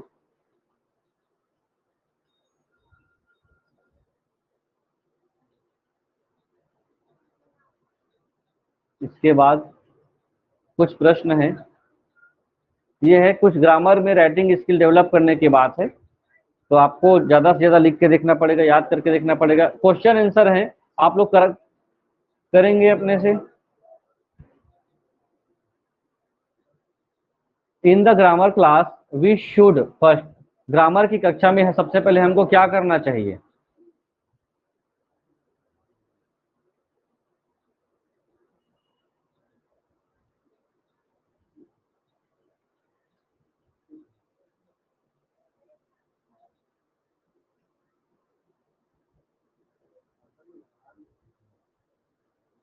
प्रश्न है, ग्रामर की कक्षा में हमको सबसे पहले क्या करना चाहिए? ऑप्शन है पहला, explain how the form grammar items is made. आपको सबसे पहले बताना पड़ेगा कि ग्रामर का जो जितने भी ग्रामर की चीजें हैं वो किस फॉर्म में बने हुए हैं। दूसरा है, present the grammar form item is natural discourse, उसको एक प्राकृतिक या व्यवहारिक ढंग से बच्चों को ग्रामर के तरीकों पे बढ़ाना है। एक्सप्लेन इरेगुलर, अनियमित ढंग से उनको उसके तरीके को सिखाना होगा। डिस्क्राइब द सोशल फंक्शन, समाज के जो तरीके हैं, कार्य हैं, उसको समझाना पड़ेगा। तो ऑप्शन बी लग रहा है। ठीक, आपको व्यवहारिक ढंग से ग्रामर के हिस्से को लेकर चलना पड़ेगा।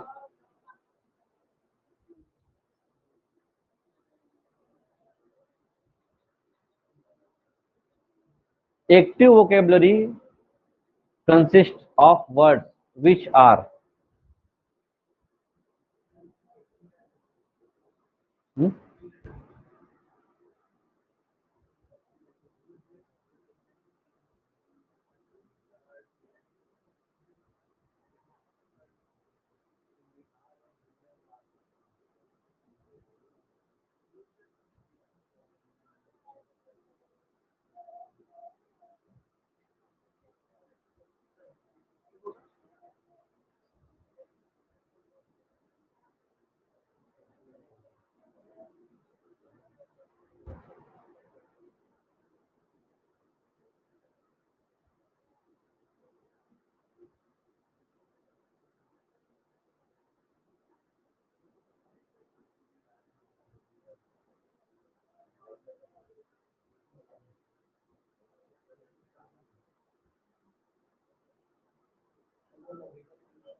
क्या है इसका?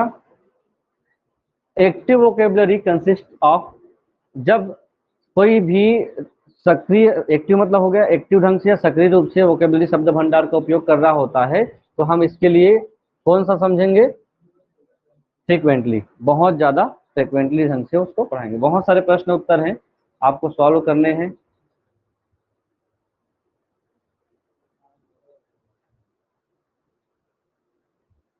फॉर्मल ग्रामर किसे कहते हैं?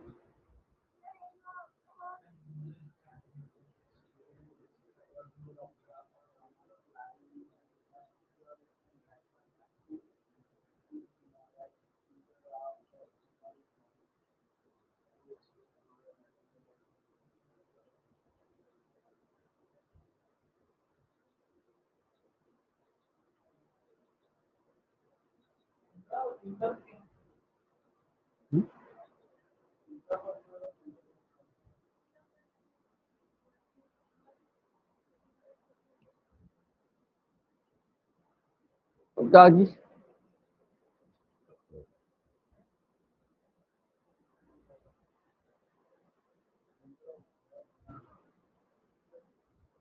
क्या आएगा आंसर इसका?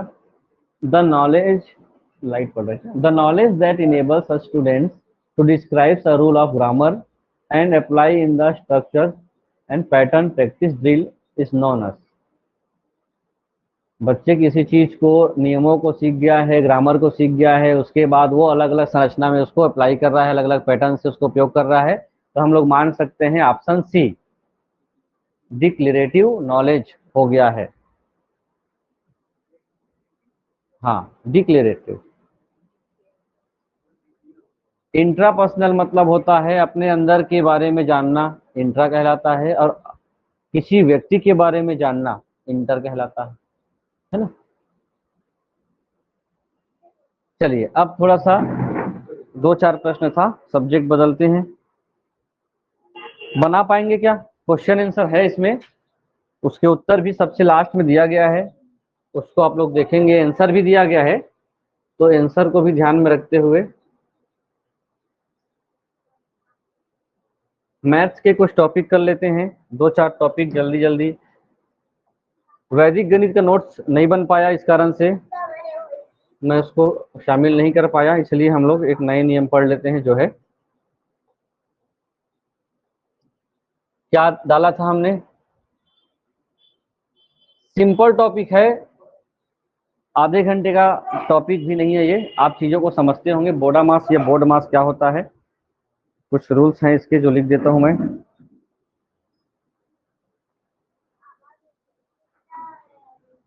बोर्ड मास एक सीरियल नंबर से गणित के बहुत सारे संक्रियाएं, 7 बजे, गणितीय संक्रियाओं में हमको 5, 10, 15, 20 ऐसी संक्रियाएं एक साथ करने को दी जाती है, जिसको लेकर हम बहुत परेशान होते हैं, क्योंकि हमने जो संक्रिया की है गणित में, हमने बहुत सारी चीजें बनाए हैं। आप लोगों को ये दिखा जाता है तो आप बता सकते हैं 4 + 6 10 होता है, लेकिन जैसे ही हमने 4 + 6 - 2 कर दिया, तो आप फिर थोड़ा सा पहले जोड़े कि पहले घटाएं, ये स्थिति आती है। वैसे बोर्ड मास वाला जो कॉन्सेप्ट है सबने आपने पढ़ा लिखा है, फिर भी मैं शुरुआत से बताता हूं। अब ऐसी स्थिति आती है, फिर आ गया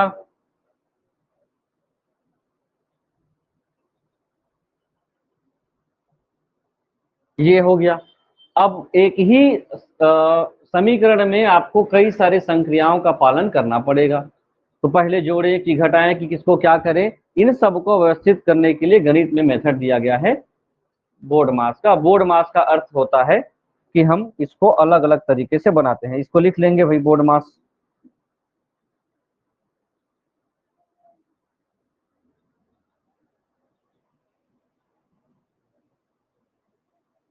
गणित में जब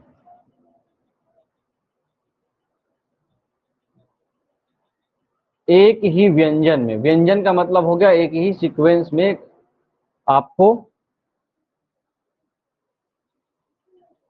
एक ही व्यंजन में जोड़, घटाओ, गुणा, भाग,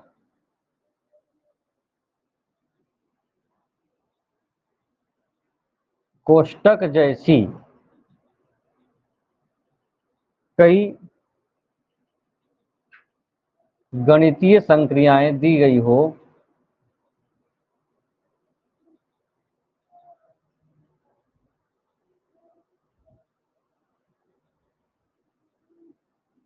तो उसे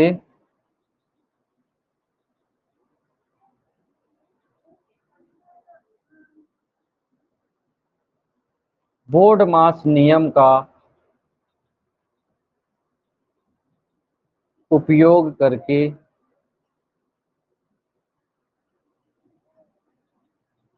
हल किया जाता है।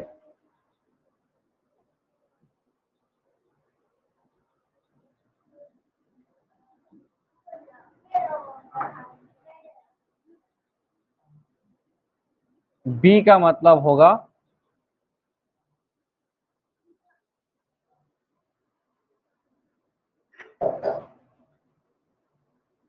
ब्रैकेट्स। ब्रैकेट्स में आते हैं ये वाले ब्रैकेट्स, पहले हल करना है, फिर ये वाला ब्रैकेट उसके बाद हल करना है, उसके बाद ये वाला ब्रैकेट, बाद में सर्पाकार कोष्टक जिसको कहते हैं। किसी ब्रैकेट से लेके गणितीय संक्रियाएं शुरू होगी तो ब्रैकेट पहले हटाएंगे। सबसे पहले कौन सा ब्रैकेट हटाएंगे? छोटा, उसके बाद मंझला और उसके बाद सर्पाकार या बड़ा ब्रैकेट। उसके बाद आता है ओ। ओ का मतलब होता है, दो प्रकार से आता है ओ का मतलब, ऑर्डर भी होता है और ऑफ भी होता है। कुछ प्रश्न ऐसे होते हैं जो ऑफ वाले आते हैं, 50% ऑफ 20, वो भी लिखा रहेगा एक सीक्वेंस में, फिर प्लस है माइनस है। तो ऑफ मतलब होगा किसी भी संक्रियाओं को हटाना, जैसे किसी का वर्ग लगा होता है उसको हल करना, या अंडर रूट कोई संख्या लिखी हुई है। और दूसरा मतलब होता है ऑफ का मतलब होता है का। ये दूसरा आपको गणितीय संक्रियाओं में शामिल करना पड़ेगा, लाइन टू लाइन लिखेंगे। उसके बाद की चीजें आपको पता ही है। डी का मतलब हो जाएगा फिर डिवीजन,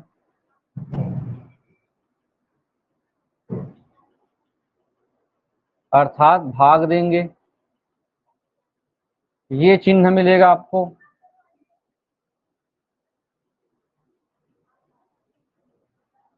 एम का मतलब हो जाएगा मल्टीप्लीकेशन,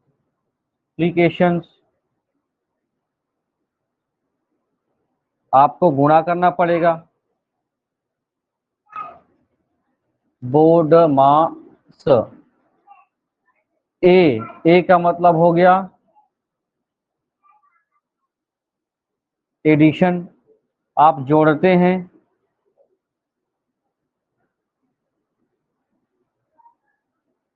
आपको जोड़ना सीखना पड़ेगा, प्लस की बात है। उसके बाद है लास्ट में आपको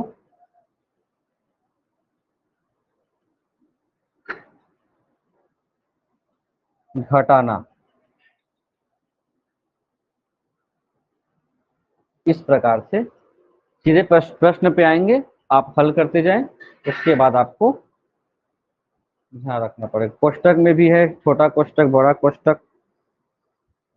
सिंपल प्रश्न से शुरुआत करेंगे, ये क्रम याद रहेगा सबको, और रहता भी है आपको। ये क्रम के लिए ही तो बोर्ड मास का है ना, व्यंजकों को हल करना बोर्ड मास के नियम से, ये ध्यान रखना पड़ेगा।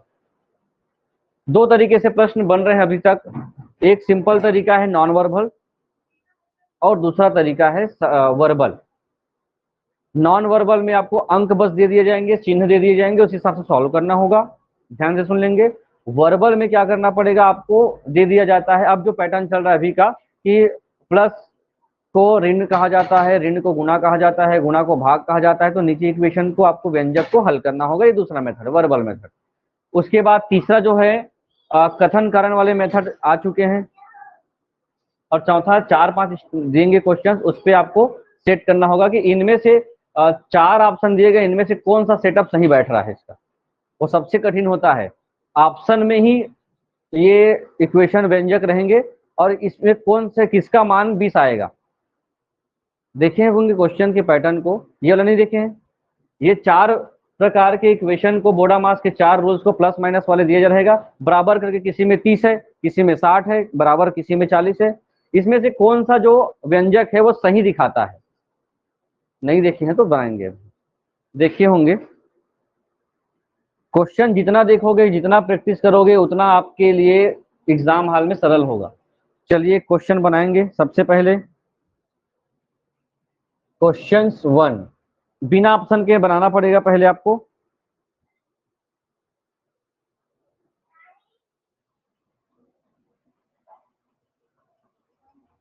Twelve plus 8 divided by 4 into 2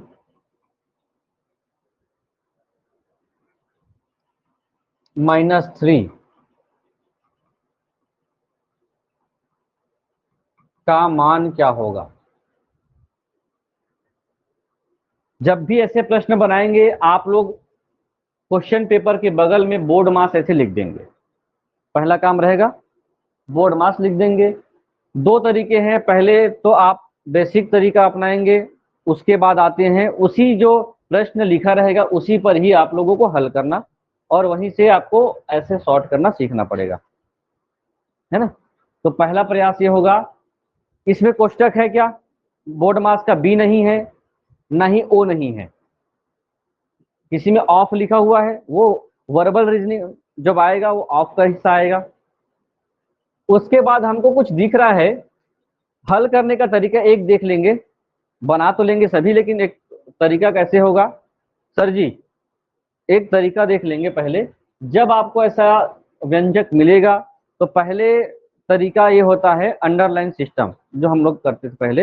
underline system का मतलब आपको कोई निशान दिख रहा होगा, किसी भी चिन्ह के अगल बगल को हमने पहले सेलेक्ट किया, पहला सिलेक्शन यही हो गया जिसको हल करना होगा, सेलेक्ट हो गया है।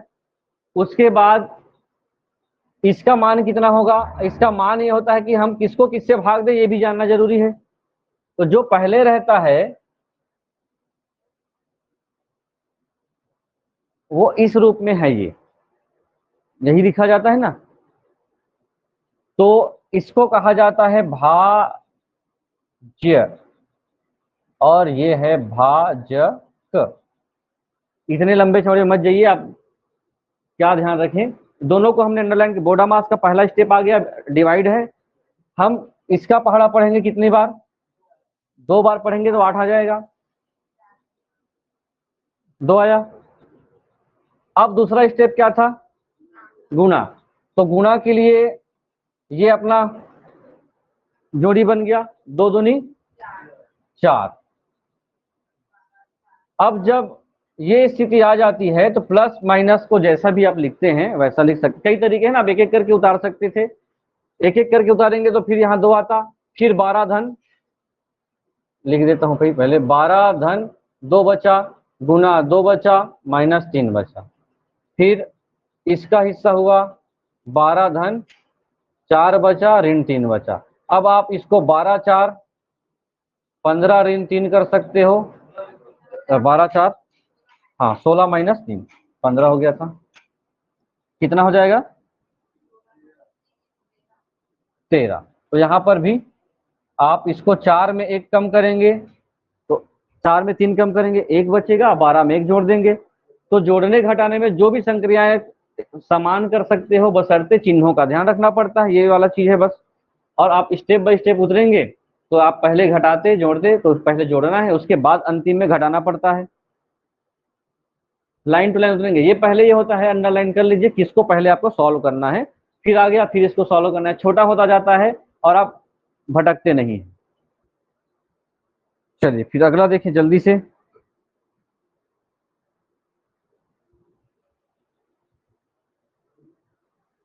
लिख देता हूं देख के। क्वेश्चन 2,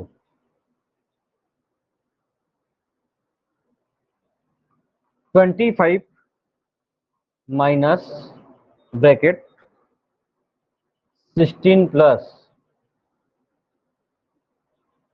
12 माइनस 8 डिवाइडेड बाई 2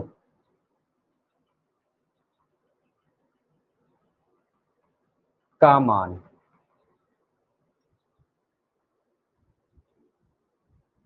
बनाएं। अब इसमें बोडा मास का पहला बी का उपयोग होगा,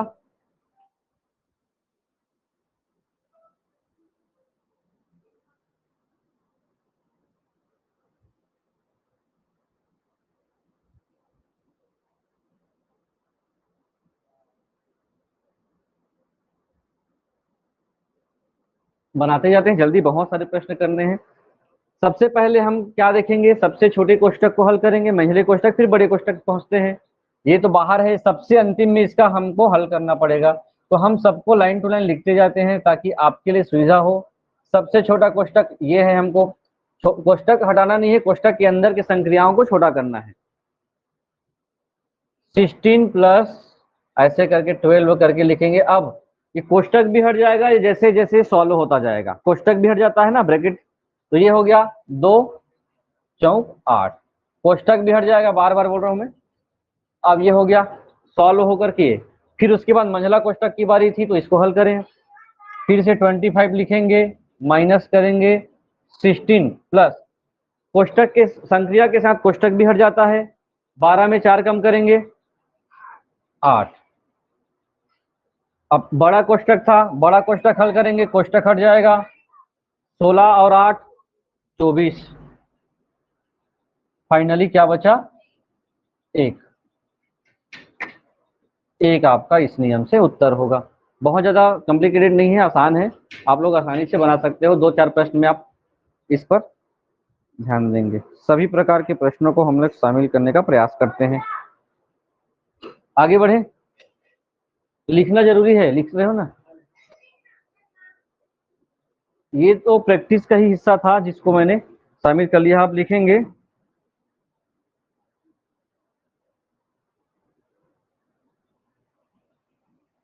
क्वेश्चन 3, 40 का 20% धन 15/3 गुना 2 को हल करें।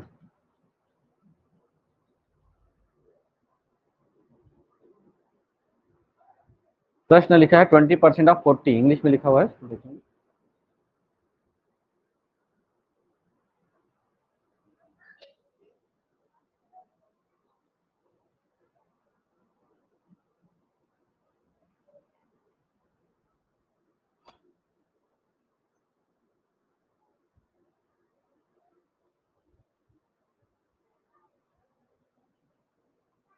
चालीस का, ऑफ का मतलब इंटू होता है, सबको पता है। का मतलब इंटू।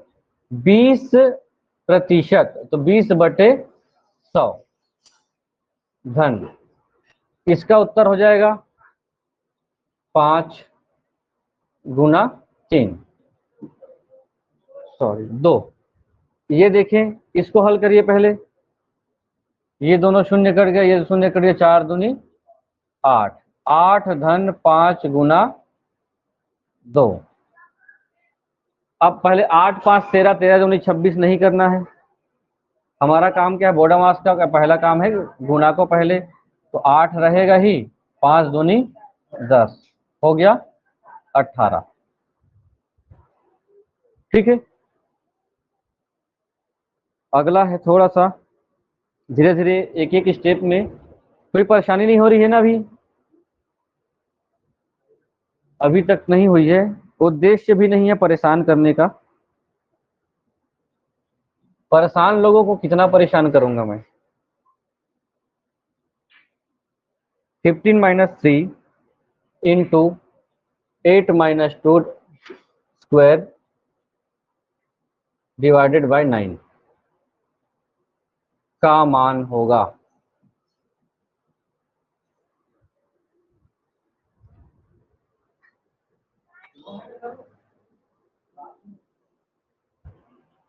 हाँ,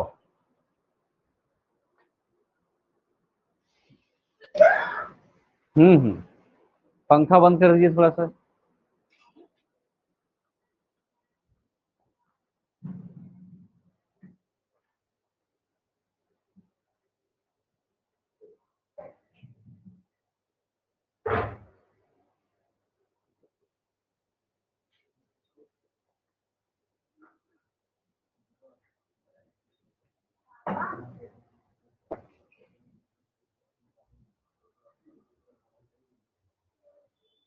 आ गया ना? 38 आना चाहिए। आपका है जी साहू जी?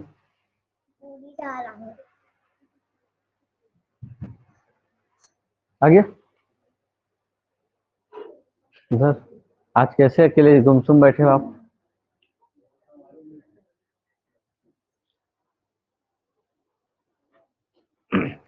देखिए बोडा मास का बी आपको दिख रहा हो ब्रैकेट। सबसे पहले ब्रैकेट के अंदर की चीजों को हल करते हैं।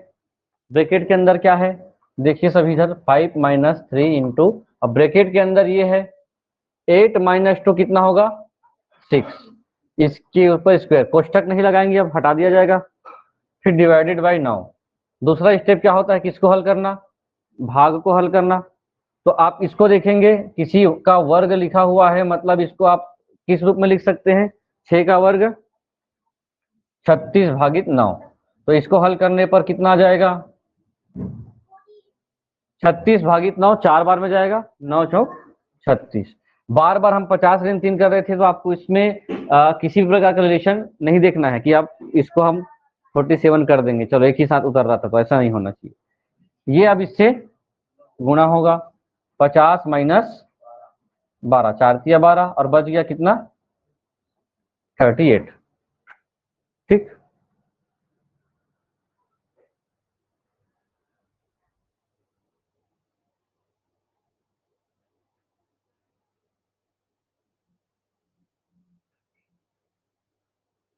लिखेंगे एक प्रश्न, फिर हम पैटर्न चेंज कर देते हैं। क्वेश्चन नंबर 6,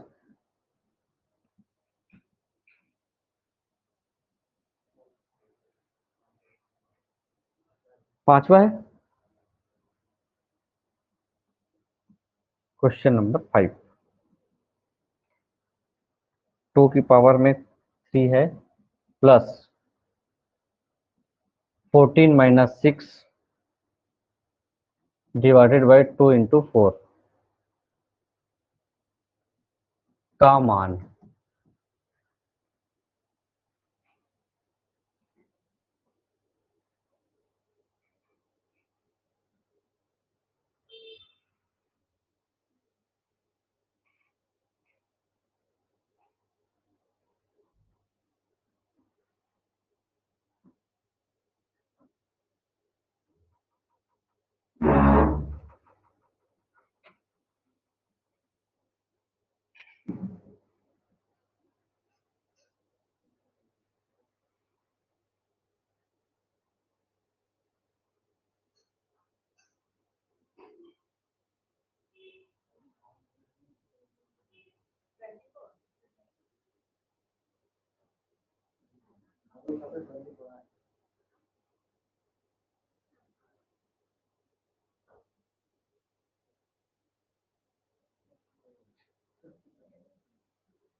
हम्म,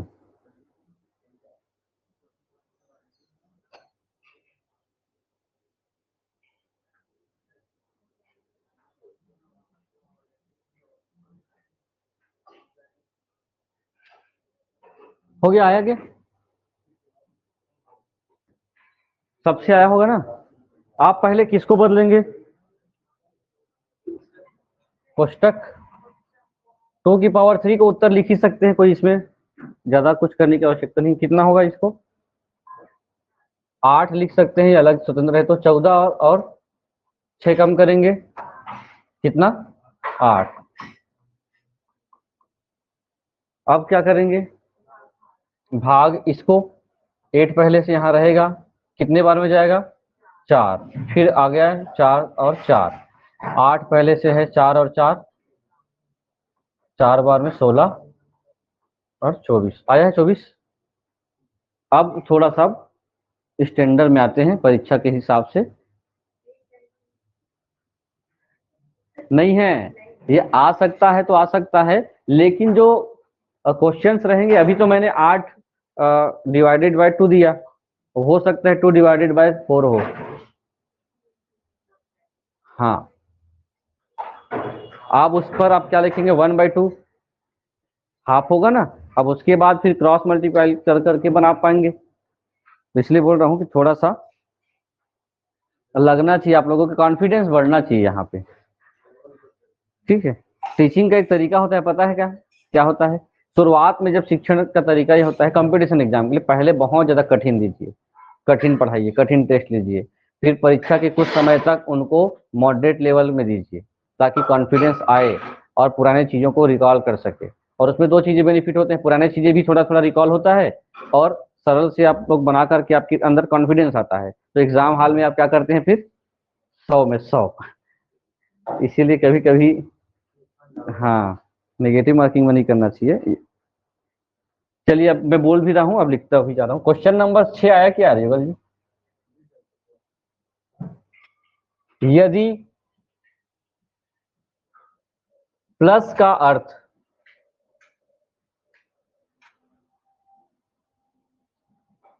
डिवाइड हो।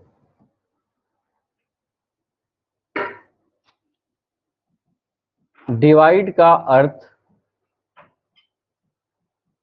माइनस हो। माइनस का अर्थ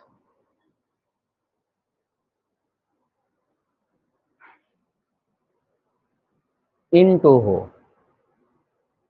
तथा इनटू का अर्थ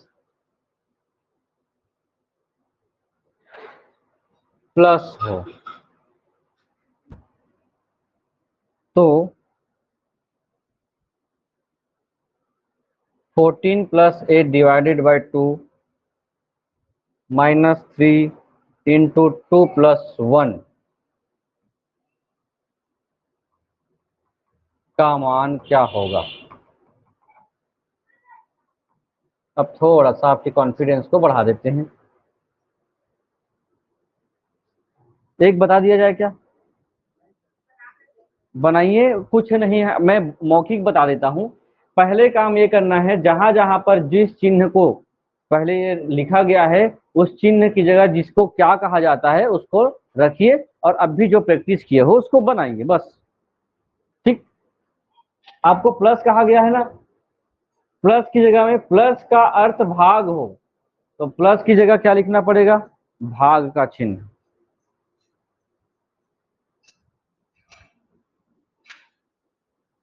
तो थोड़ा सा अब लेवल में है तो मजा आएगा।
25 नहीं,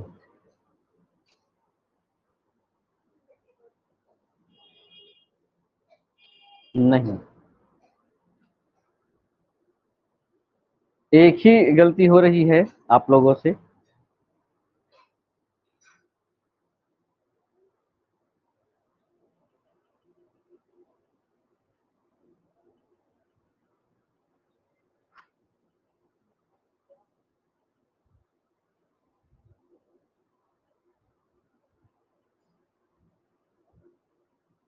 चिन्ह पहले बदलते हैं फिर, और ऐसे ही प्रश्न आपको परेशान करने वाले एग्जाम में रहेंगे। कभी कभी आप लोग ये ध्यान रखेंगे, आंसर क्या हो सकता है, आप बिना ऑप्शन के बना रहे हैं, मतलब आप बहुत अच्छे कॉन्फिडेंट ढंग से आंसर बना पा रहे हैं। कभी कभी ऑप्शन से भी क्वेश्चन बन सकते हैं। मैंने पहला काम ये करना है आपको, देखिए चिन्ह बदलने हैं, पहले चिन्ह बदलेंगे तो कभी कभी हड़बड़ी रहता है। 14 प्लस, या फिर कभी कभी मैं ये करता हूं पहले सभी को ऐसे लिख दीजिए, ये काम पहले कर लीजिए। 1 2 3 4 5 6, 6 अंक है, लिख दीजिए। प्लस का अर्थ भाग, भाग, भाग का अर्थ ऋण, ऋण, ऋण का अर्थ गुना, गुना का अर्थ प्लस, और प्लस का अर्थ फिर से भाग। ठीक, इतनी चीजें हैं। ये +1 है कि नहीं प्रश्न में देखना पड़ेगा। मैं +1 लिख दिया हूं क्या?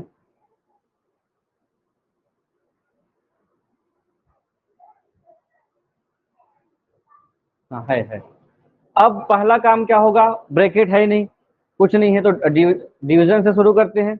डिवीजन के लिए आपको 2 यूनिट दिया गया है, यहाँ भी डिवीजन है, यहाँ भी डिवीजन है, दोनों को अलग अलग तरीके से सॉल्व कर सकते हैं। इसको कितना होगा, कितने बार में जाएगा, 2, तो +2 यहाँ लिख देंगे। ये कितने बार में जाएगा, आपको 14 को ऐसे भाग देना पड़ेगा 8 से, 8 एकम 8, बचेगा 6, 8 कितने बार में जाएगा, 8 सत्ते 56, 4 आया, 8 पंचे 40, तो हमको क्या प्राप्त हुआ है, 1.75। यहां पर आप लिखेंगे 1.75 -2 × 3 हो गया। अब अगला काम क्या है, गुणा का है, 1.75 - 6 +2। आप इसको जोड़ें या इसको संक्रिया करके कुछ भी करें, प्लस माइनस तो ही है। हम अगर इसको प्लस को जोड़ देते हैं तो 2 और 3, 3.75 -6 दशमलव वाले हिसाब से बनाए तो, और अगर हम बटे के हिसाब से बनाए तब भी वो आएगा। इसको हम हल करते हैं तो -2.25, आपका जो उत्तर आया था माइनस में आएगा तब आपका सही होगा, ठीक है, प्लस में आया था इसलिए गलत है।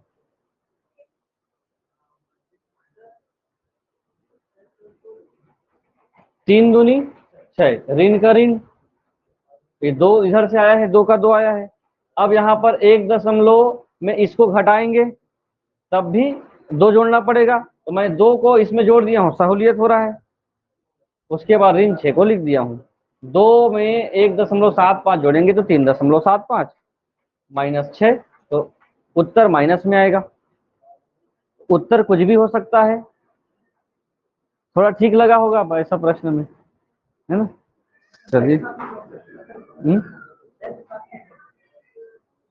किसको 6 के साथ जोड़ना है, क्यों नहीं जोड़ सकते, इसको आप 1.75 लिख करके जब जोड़ेंगे तो ऋण 6 को ऋण इससे जोड़ेंगे तो -4,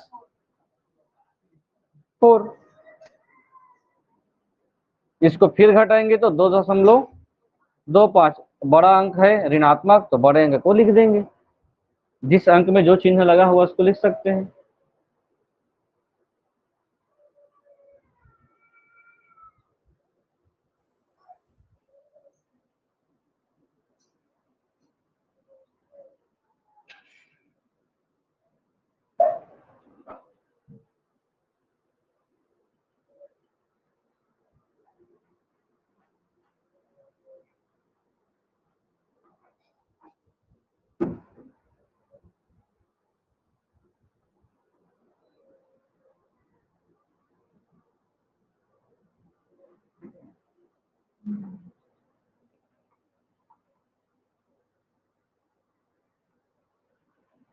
यदि प्लस का अर्थ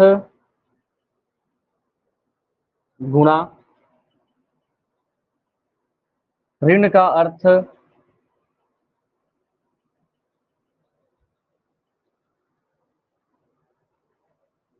डिवीजन, माइनस गुणे का अर्थ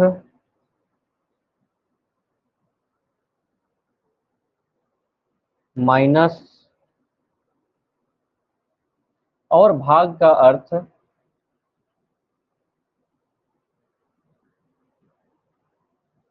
प्लस है, तो 12 - 4 डिवाइडेड बाय 8 × 2 + 3 का मान क्या होगा।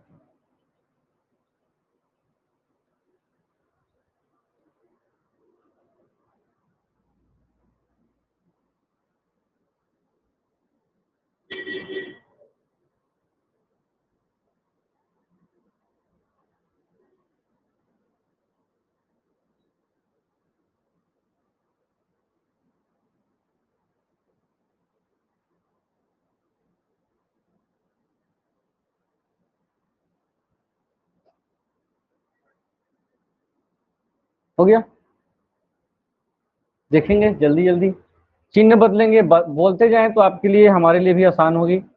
12 को माइनस की जगह हम लोग के क्या माने हैं, माइनस का अर्थ भाग है, तो 4 ये ब्रैकेट में रहेगा ही। भाग का अर्थ क्या है, भाग का अर्थ प्लस है, +8, इंटू का अर्थ है माइनस, और प्लस का अर्थ है इंटू। इक्वेशन बन गया, तुरंत सॉल्व हो जाएगा। 4 को करेंगे, डिवाइड करेंगे 3 +8 इन सॉरी -6 लिख दो सीधा, 5 और 3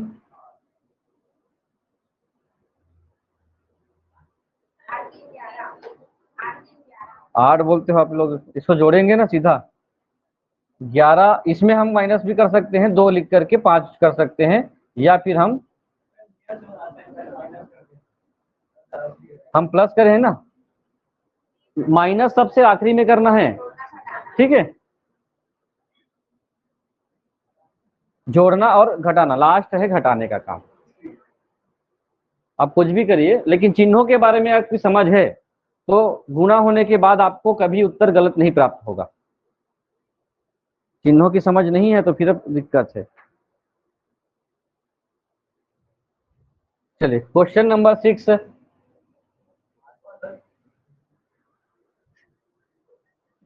8वां है। यदि ए का अर्थ प्लस,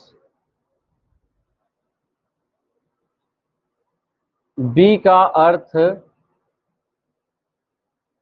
माइनस, सी का अर्थ है इंटू, तथा डी का अर्थ है डिवीजन, तो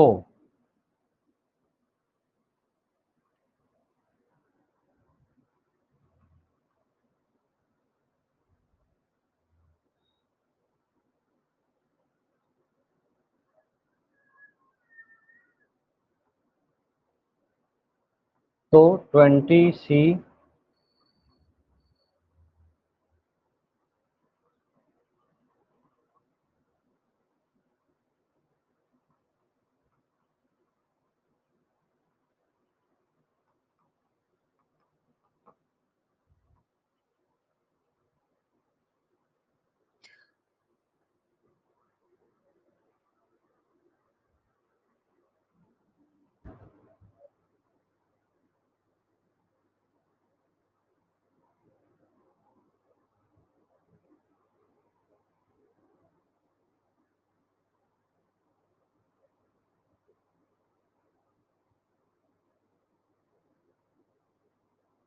आ गया ना।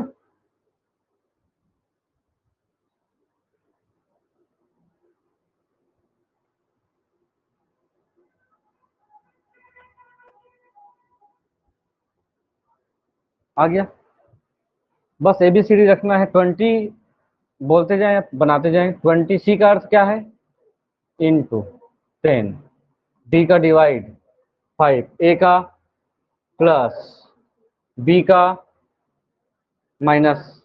पहला काम होगा भाग देने का, और बचा है क्या कुछ, भाग देने का काम हो गया। ये कितने बार में जाएगा, 5 एकम 5, 5 दूनी 10,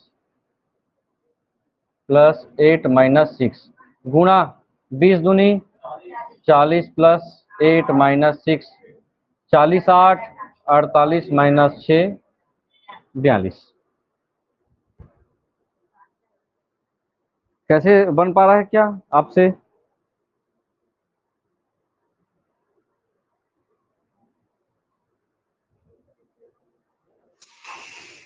चलिए भाई सीधी व्यापम का पैटर्न में आते हैं। अब कॉन्सेप्चुअल चीज हो गया, अभी तक आए नहीं हो बोलोगे। ये ऑप्शन बेस्ड रहते हैं। क्वेश्चन 8, कौन से दो चिन्हों को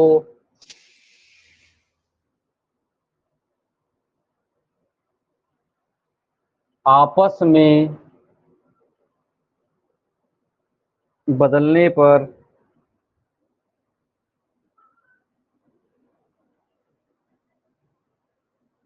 निम्नलिखित समीकरण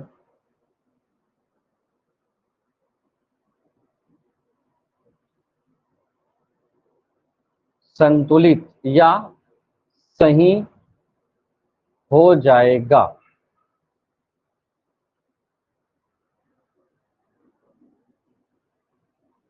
12 डिवाइडेड बाय 2 -6 इंटू 3 प्लस 8 16।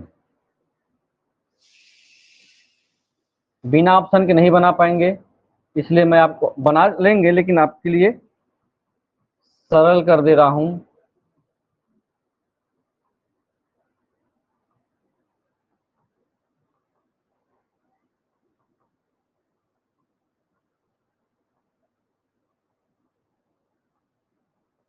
गुजरे हैं कि नहीं ऐसे प्रश्नों से?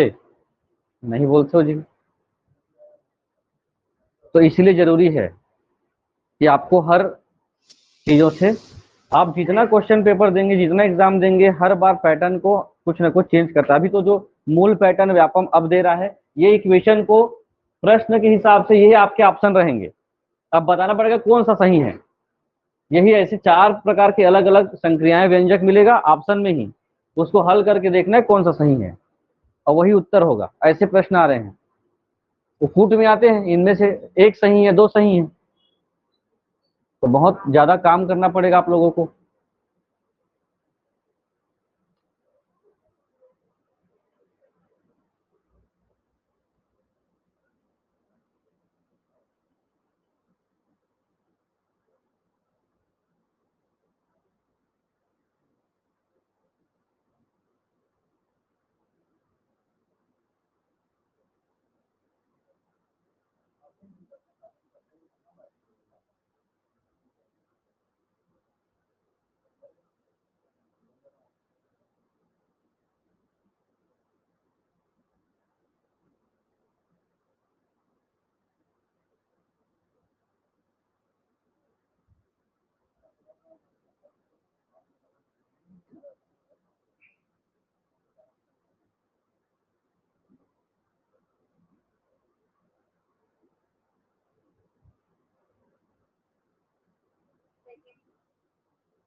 आ गया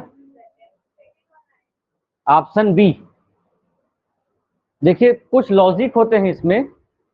पहला लॉजिक देखिए, जब आपको ऐसे चीजों को दिया जाता है तो आपको टाइम टेकिंग चाहिए, इसके लिए आपको तरीके सीखने पड़ेंगे। पहला चीज, आपके पास 4 ऑप्शन है, आपको हर ऑप्शन में, ये आपको प्रश्न तो समझ में आ रहा है ना क्या करना है, पहले समझिए। सबको आ गया? प्रश्न को फिर भी मैं बताता हूं। प्रश्न ये कहता है, अगर भाग की जगह और गुणा की जगह आपस में भाग की जगह गुणा रखेंगे, गुणा की जगह भाग रखेंगे, तो इसको हल करके निकालिए 16 आना चाहिए, तो ऑप्शन पहला सही होगा। ठीक है। अगर प्लस की जगह, ये प्लस है, प्लस की जगह माइनस रखेंगे, माइनस की जगह प्लस रखेंगे, इसको हल करके देखो 16 आना चाहिए, तो ऑप्शन बी सही होगा।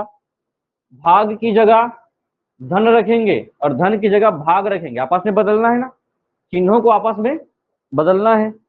ऋण की जगह प्लस की जगह माइनस प्लस करेंगे तब भी। ऐसे चारों कंडीशंस में सबको अदला बदली करना होगा और आपको पता करना होगा। इसको हम लोग हल कर रहे थे अभी, एक ही उत्तर ला रहे थे, वैसा उत्तर लाओ 16 आना चाहिए। तो इसके लिए एक सिंपल पहला लॉजिक ये होना चाहिए आपके अंदर कि आपको अंकों को अध्ययन करना है।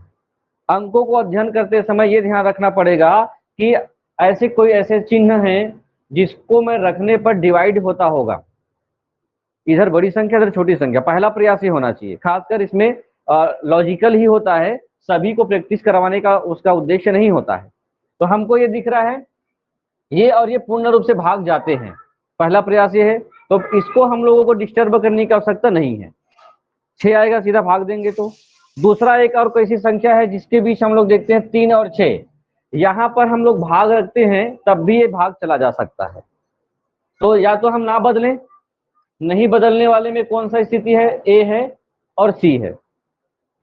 ठीक, ये भाग ऐसा रखेंगे तो हम लोग, सॉरी, इसको हम लोग बदले, नहीं बदलने वाले में इसको ये वाला और ये वाला, ये तो बदलने वाली बात है ना, भाग भाग है मतलब बदलना पड़ेगा, जहां भाग नहीं है वैसा उठा लेंगे। दूसरा चीज, प्लस माइनस के हिसाब से हम ऐसी संख्या जो भिन्न हो, जिसमें डिवाइड होने की संभावना नहीं होती है, वहां पर आप प्लस माइनस को एक्सचेंज करके देख सकते हैं। देखिए पहले ही ऑप्शन ए से, विकल्प ए से देखें तो 12 भाग की जगह क्या रखना होगा, गुणा। माइनस प्लस को डिस्टर्ब नहीं करेंगे, गुणा की जगह भाग। इसको हल करना होगा और हल करने के बाद 16 लाना होगा। ये तो टाइम टेकिंग है ना, इसीलिए तो कहा जा रहा है। यहां पर देखिए भाग केवल यही जा रहा है, कितने बार में, 2 बार में। माइनस 12 दूनी 24 माइनस 6,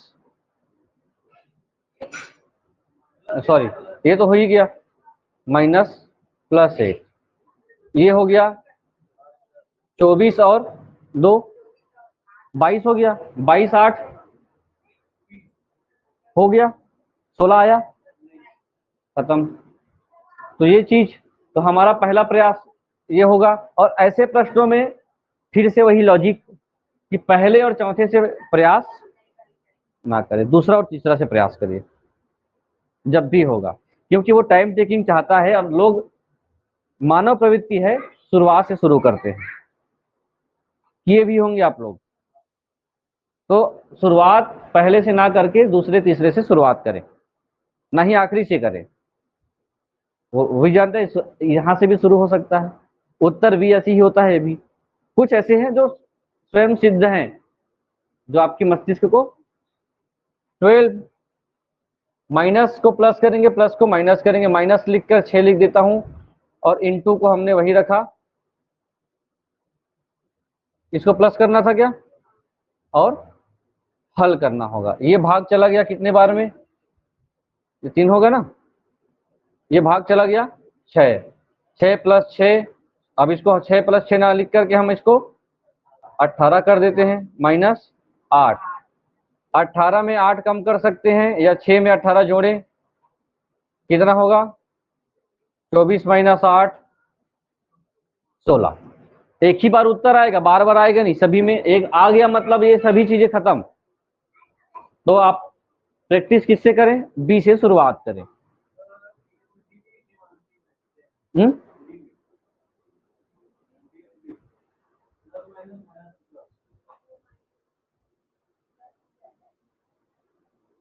दो उत्तर होंगे, दोनों से आ जाएगा।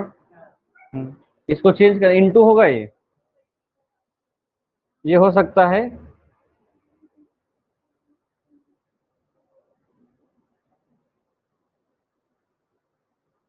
डिवाइड बाय प्लस होगा, लिखने में हो सकता है त्रुटि हो।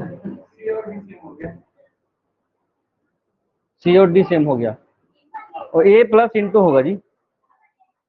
तो सभी प्रश्न में अंतर है, हो सकता है लिखने के क्रम में कभी अंतर हो जाए, ये सभी अलग अलग ही मिलेंगे आपको ना।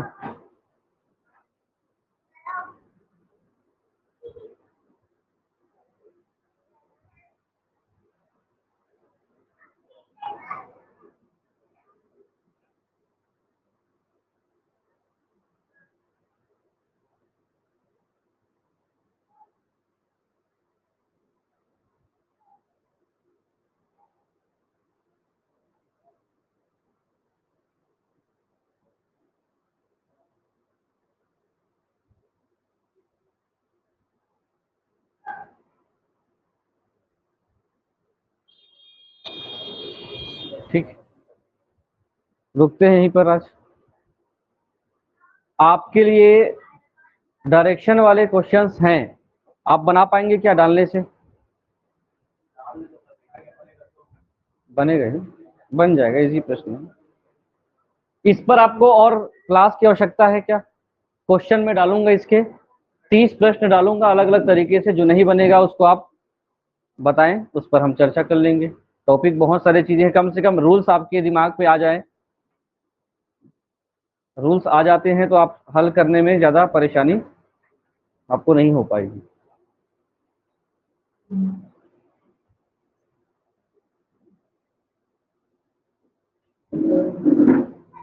तो आपने जितने भी उत्तर डी भी लगाया था और बी भी बताया था, दोनों का सही हो गया उस हिसाब से ना, सेम हो गया था तो